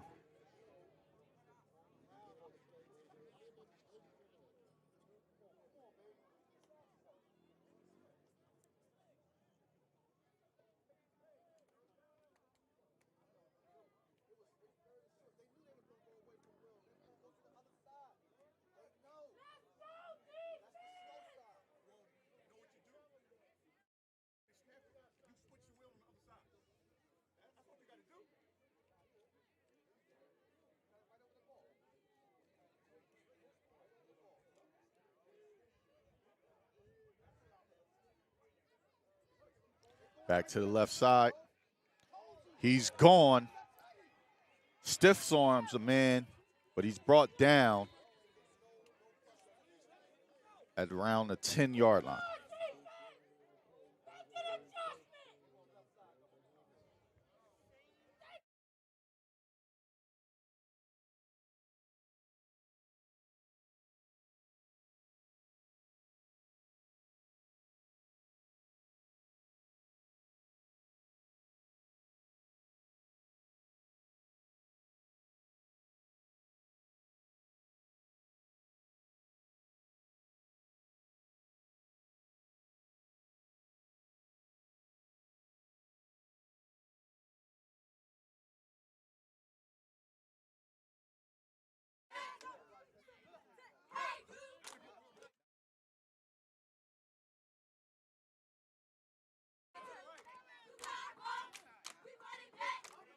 Handoff up the middle, falls forward for 4 yards.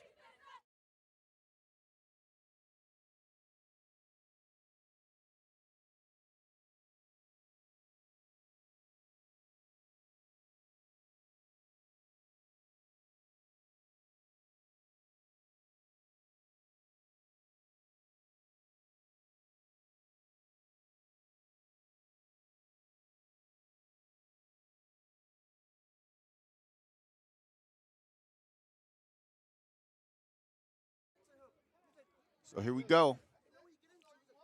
Back to the right side. Hand it off. And he's brought down. It's going to bring up 3rd down.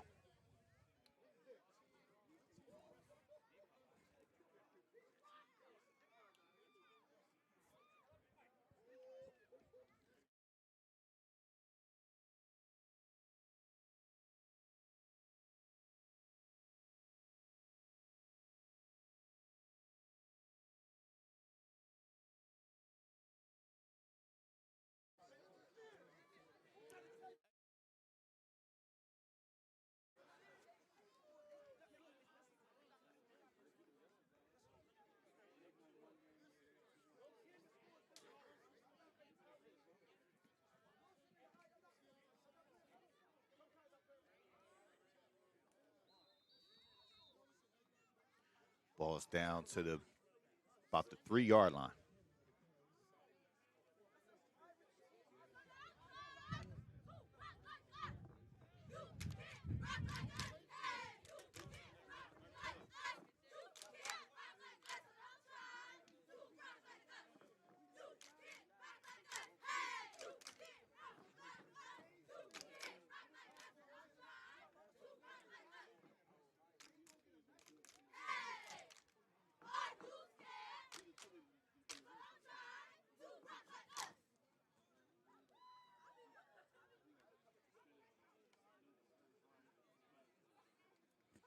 So a measurement, and he's short.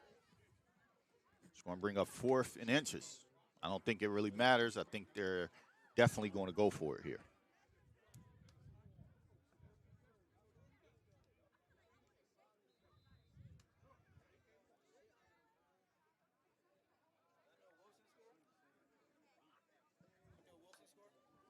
Oh, this?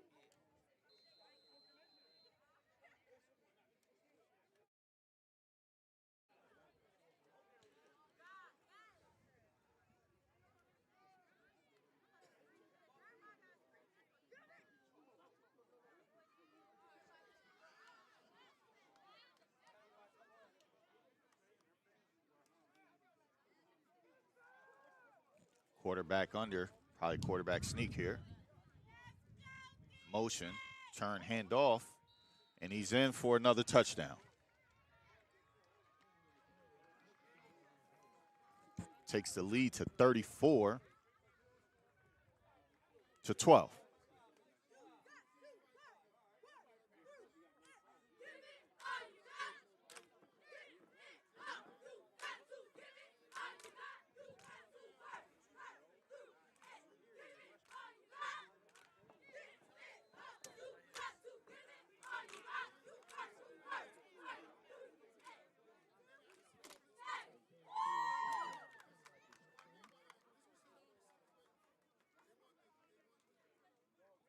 Extra point, and he's brought down. Extra point's no good.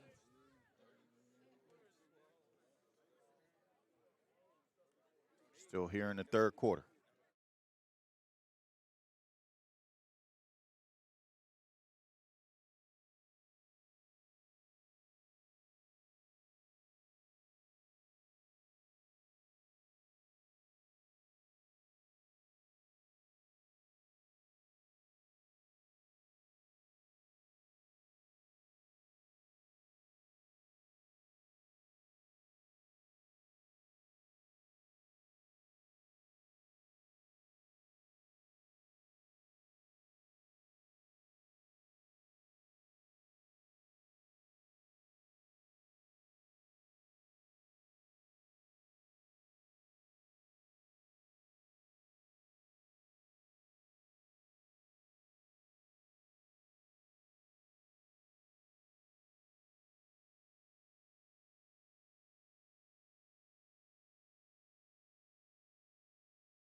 Set to kick off.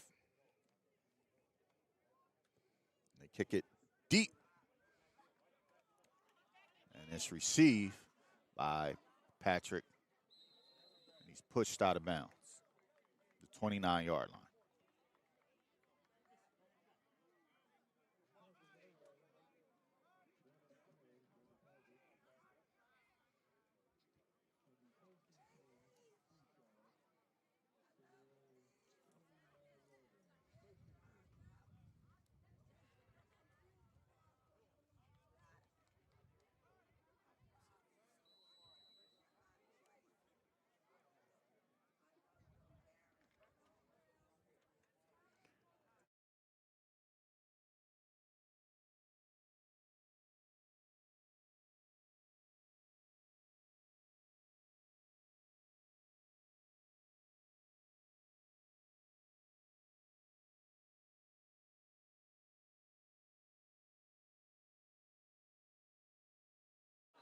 Man, Brunson is slammed down. That is the Division I commit on the play.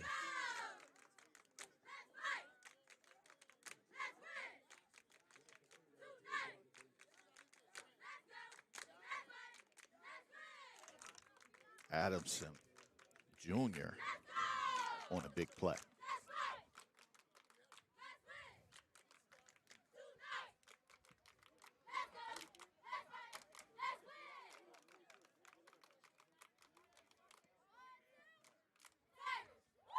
Brunson drops back. Here comes the rush. He gets out of the pocket, gets positive yards, and he's brought down back to the original line of scrimmage.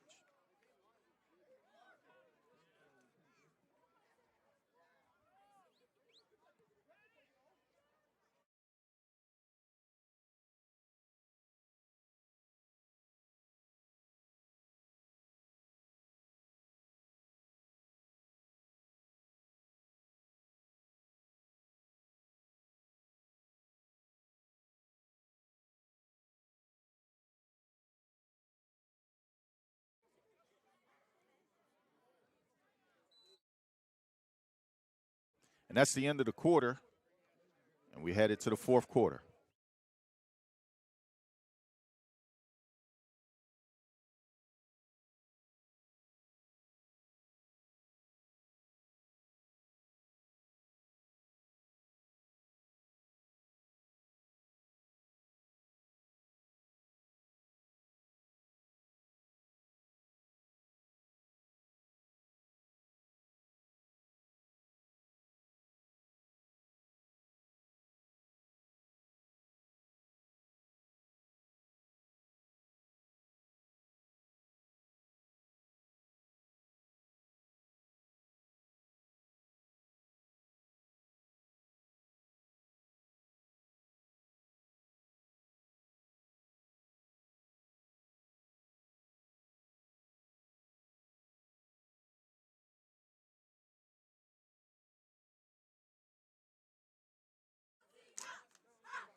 Good to know that the Phillies are up 3-0 at the top of the third.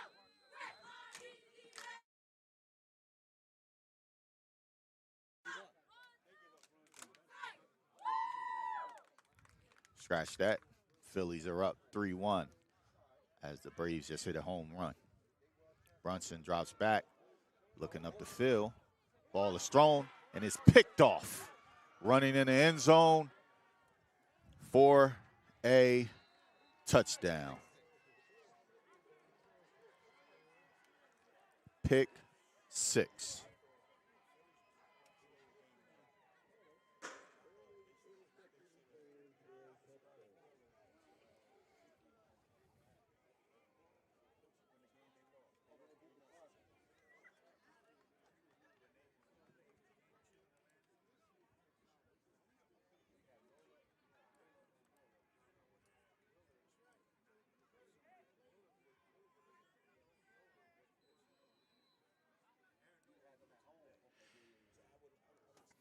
Hermits are turning it on now against the Tigers.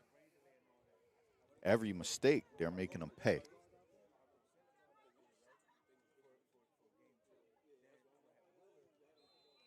Kick is up, and it's good.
Ball's kicked off deep.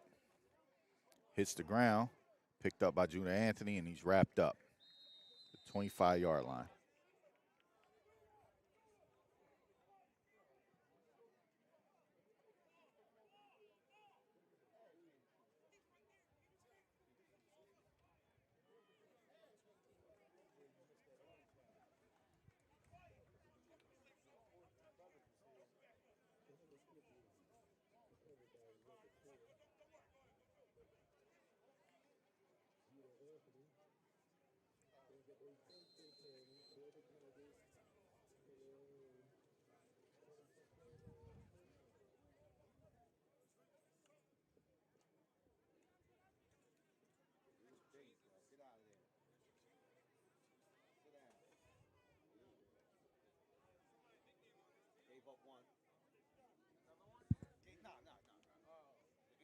Brunson drops back, getting pressure, and he's sacked by Adamson.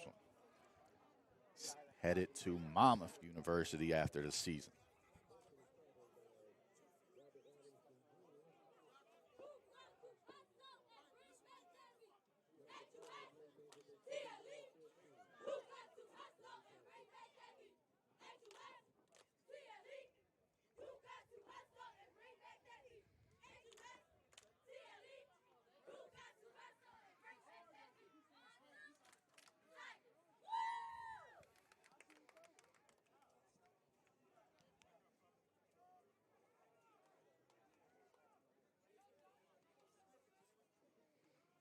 So for St. Augustine Hermits, this game has played out exactly the way they wanted it to.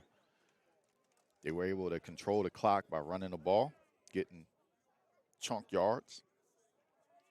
And then up front, they were able to beat the Tigers up front, pressuring Brunson into quick decisions. They've had a lot of success up front, offensively and on the defensive side of the ball. Just going to set up 3rd and 13.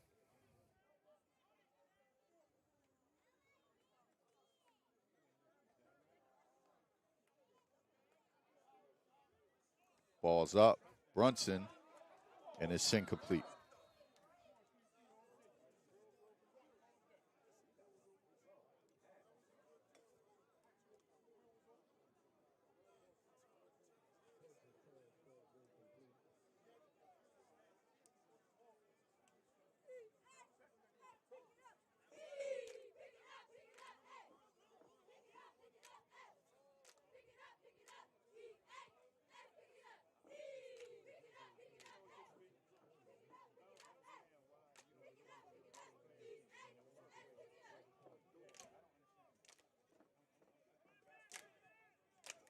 Tigers set up the punt.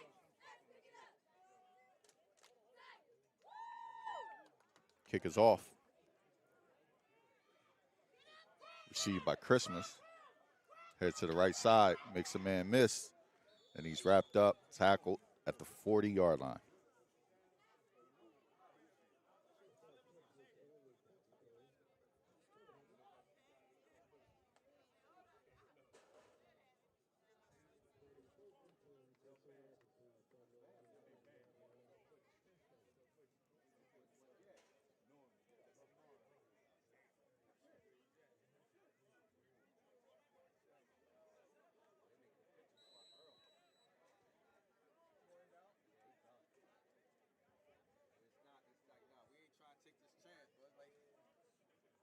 Go deep early. It's only the 4th inning. Like, nah, you done for the day. They must have saw this next line. Who's lining up right there? Harper? They're like, nah, not right now, yo. Yo, give me a lefty, yo. Get him out of here. I can't do it right now. Ball snapped over his head, and it's rolling around. It's scooped up by the Tigers. Marshall Washington Jr.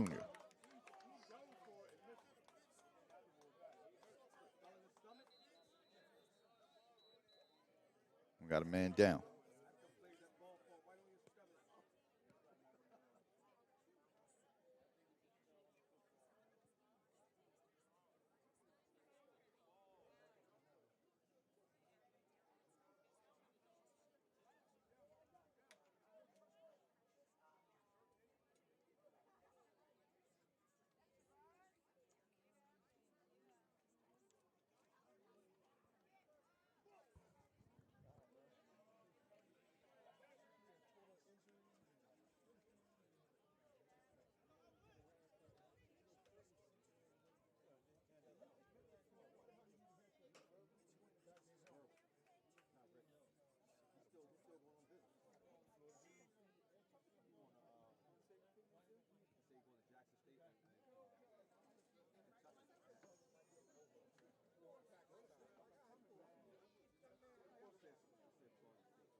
Handoff's fake. Brunson is brought down after getting positive yards.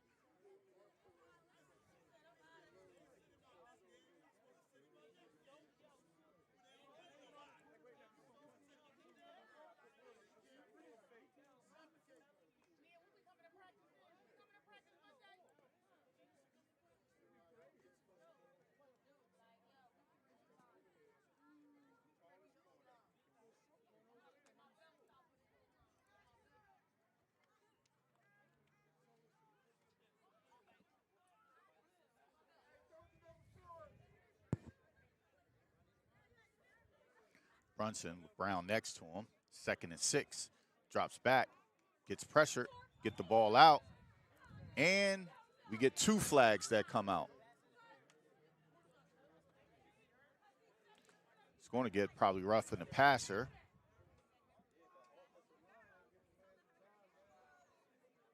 And we're waiting for the second call to come in.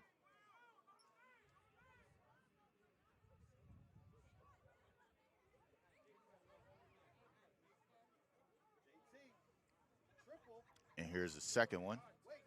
Pass interference on defense is declined. Personal foul. Defense.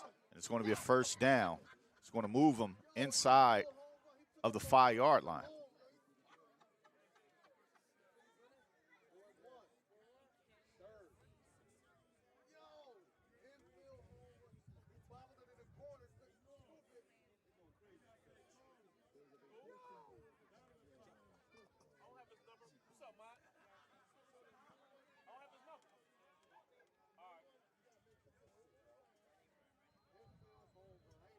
Tigers set up. 2 tight end set. Straight T formation. Old school Notre Dame here. Turns, hands off to Roger Brown. Tries to hit the crease, and he's brought down about the 2-yard line.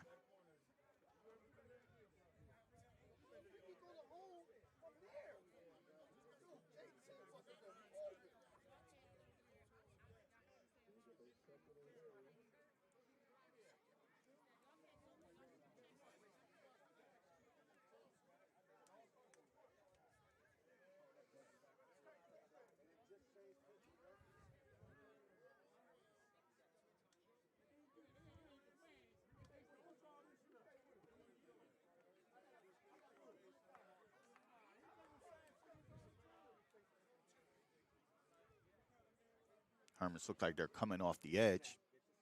Turn, handoff. And he's short. Trying to run to the teeth of that defense. And the Hermits are not allowing it as they're trying to get their second 4th down stance. Tigers looking to punch this one in.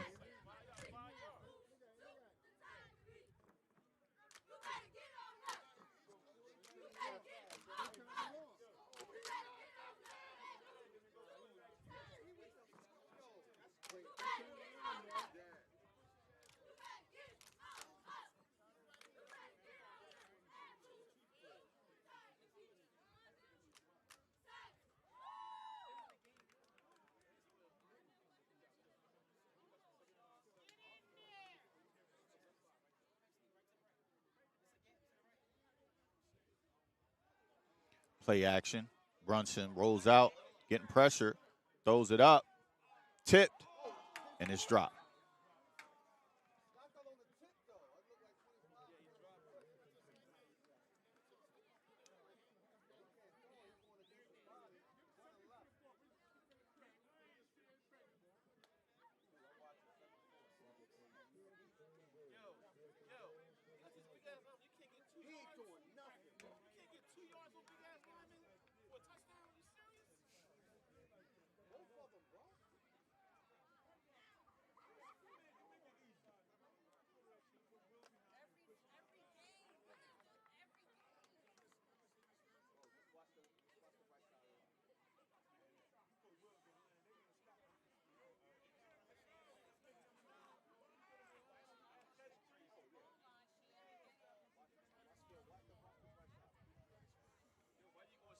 Tigers try to spread them out now. Motion. Brunson, quick pass, and it's caught for a touchdown.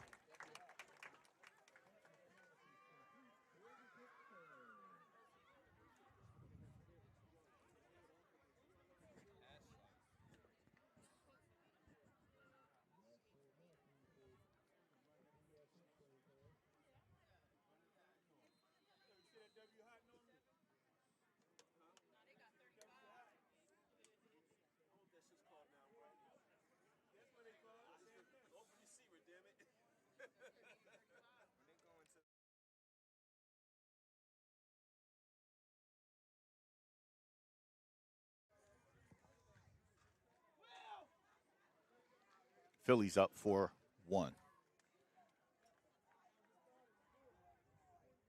Bottom of the third.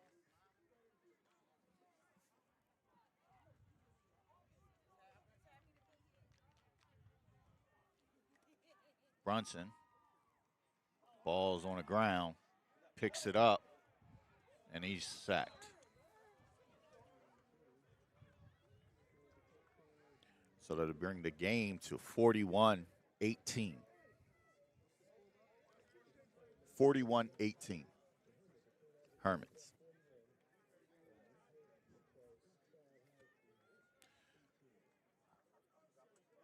So let's take a look at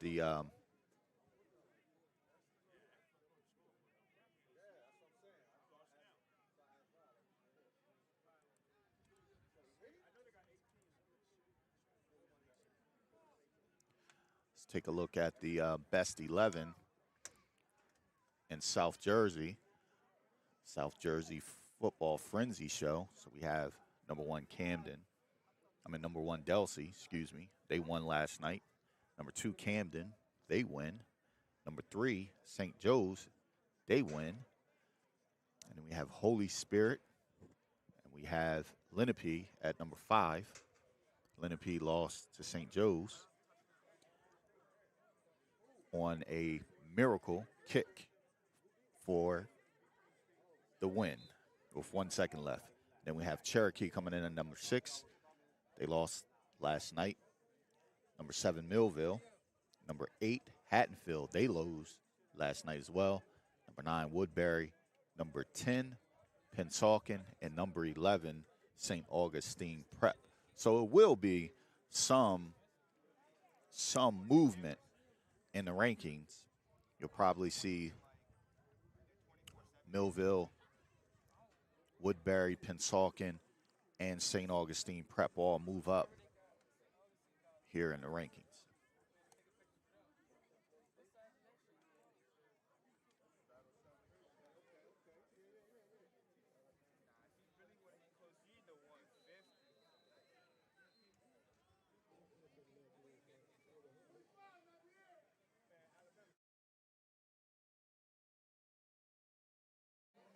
Here we go, onside kick, and they'll probably take it there.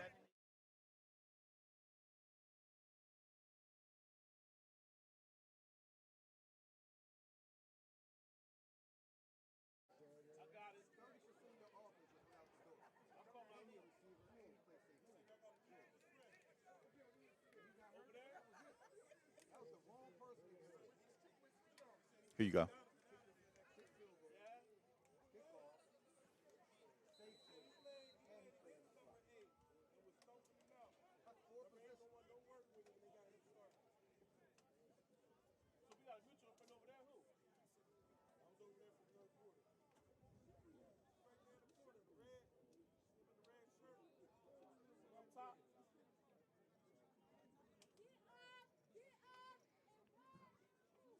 Hermits back on the field.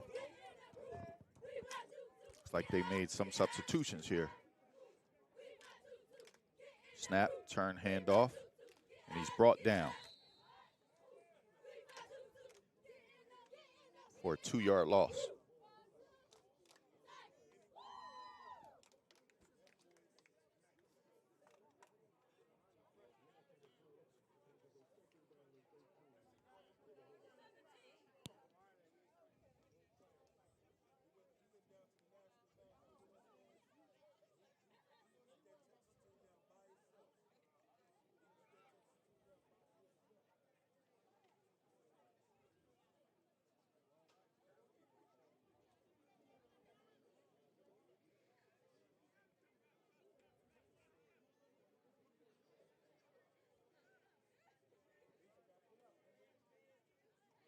Handoff up the middle. Gets back to the line of scrimmage.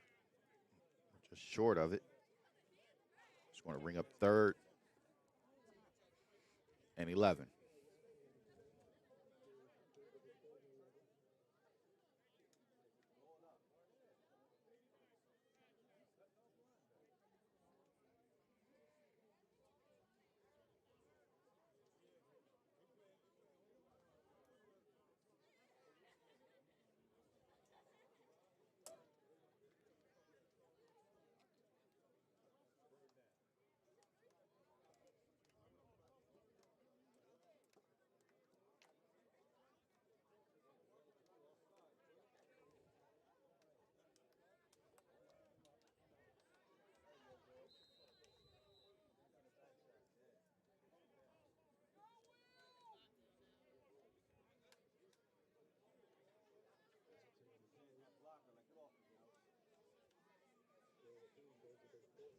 It's going to bring up 4th down and 9.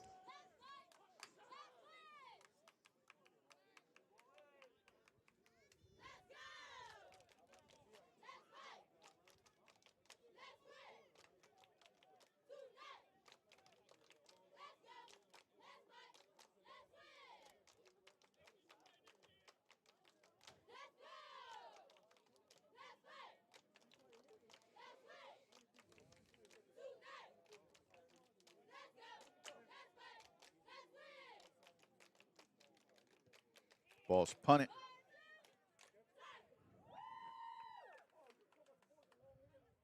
And a roll dead.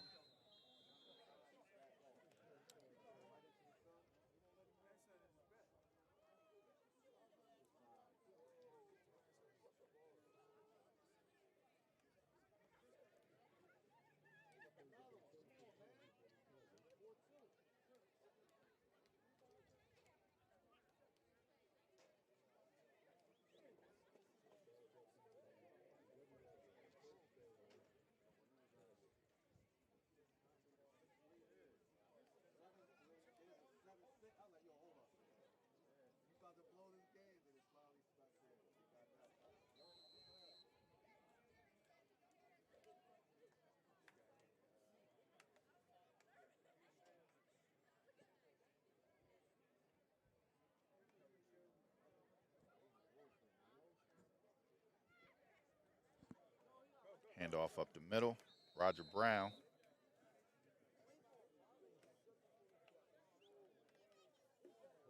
Gets a 6-yard gain.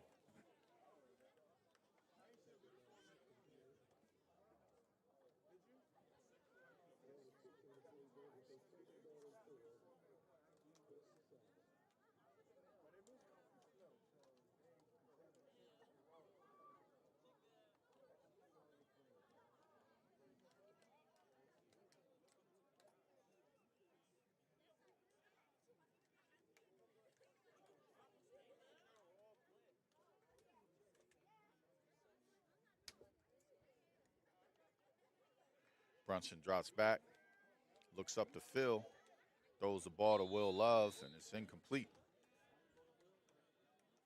It's going to bring up 3rd down.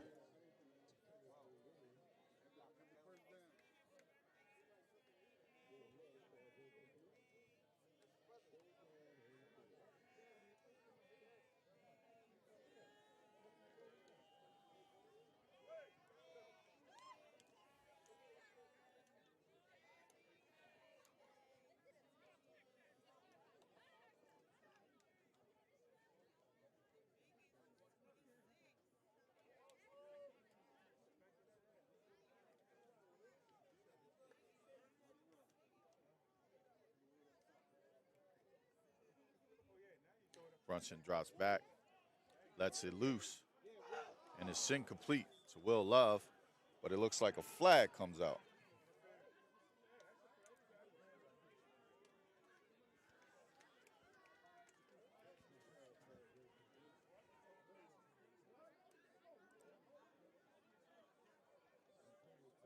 Pass interference, offense. They call it offensive pass interference.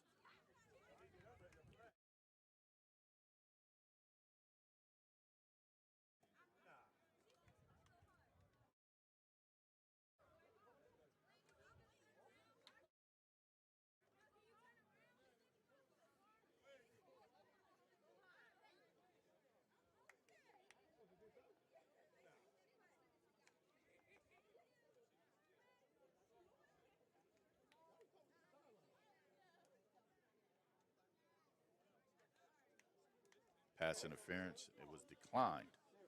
It's going to bring up 4th down.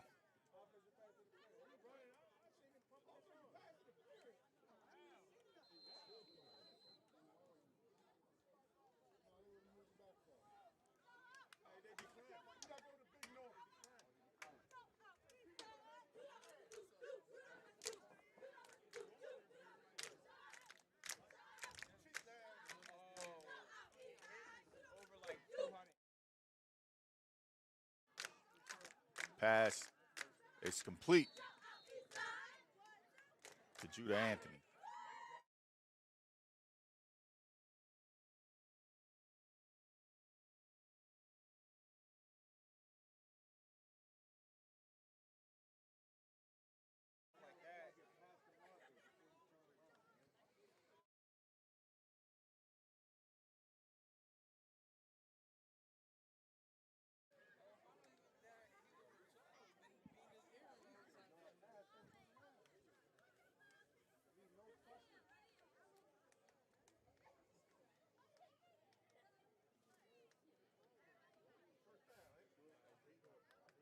And they give him a 1st down.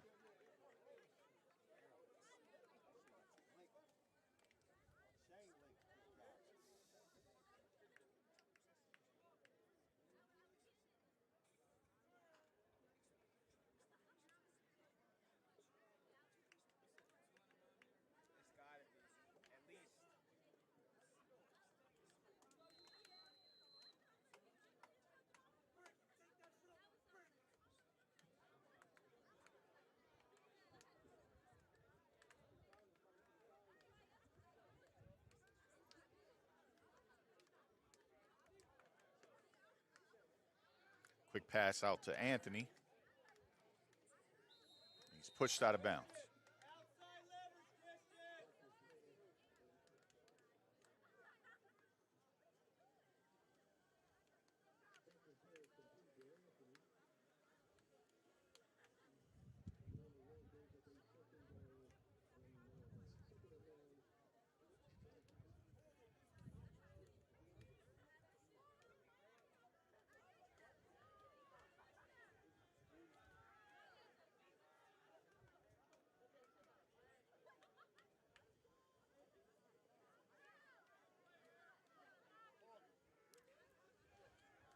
Second and 8.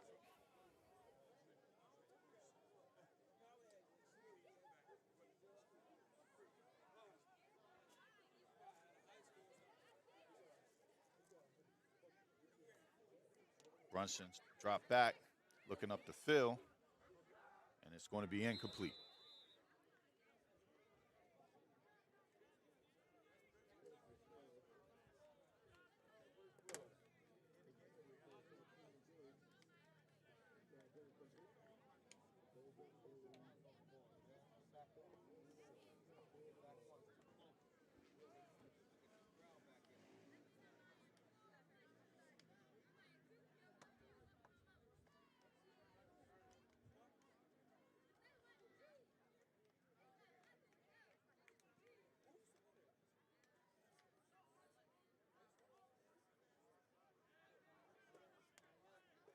Brunson 4 wide.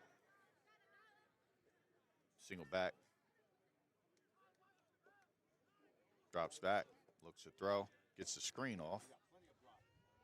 Roger Brown makes a move up the middle, and he is hit hard. And he only get a gain of about 3 yards on that play.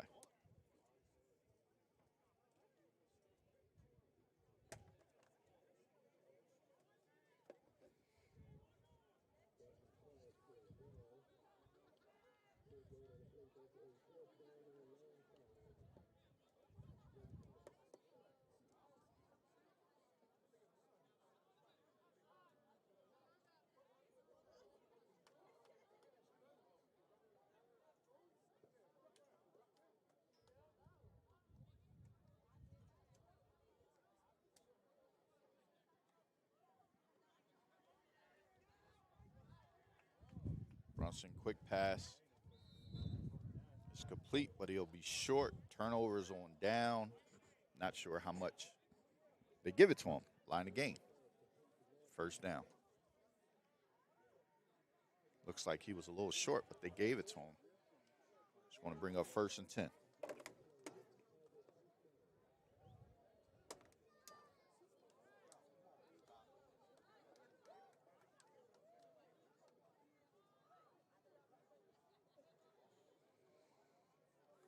Brown breaks the tackle. And that'll be the game. St. Augustine Prep, 41. Eastside, 18.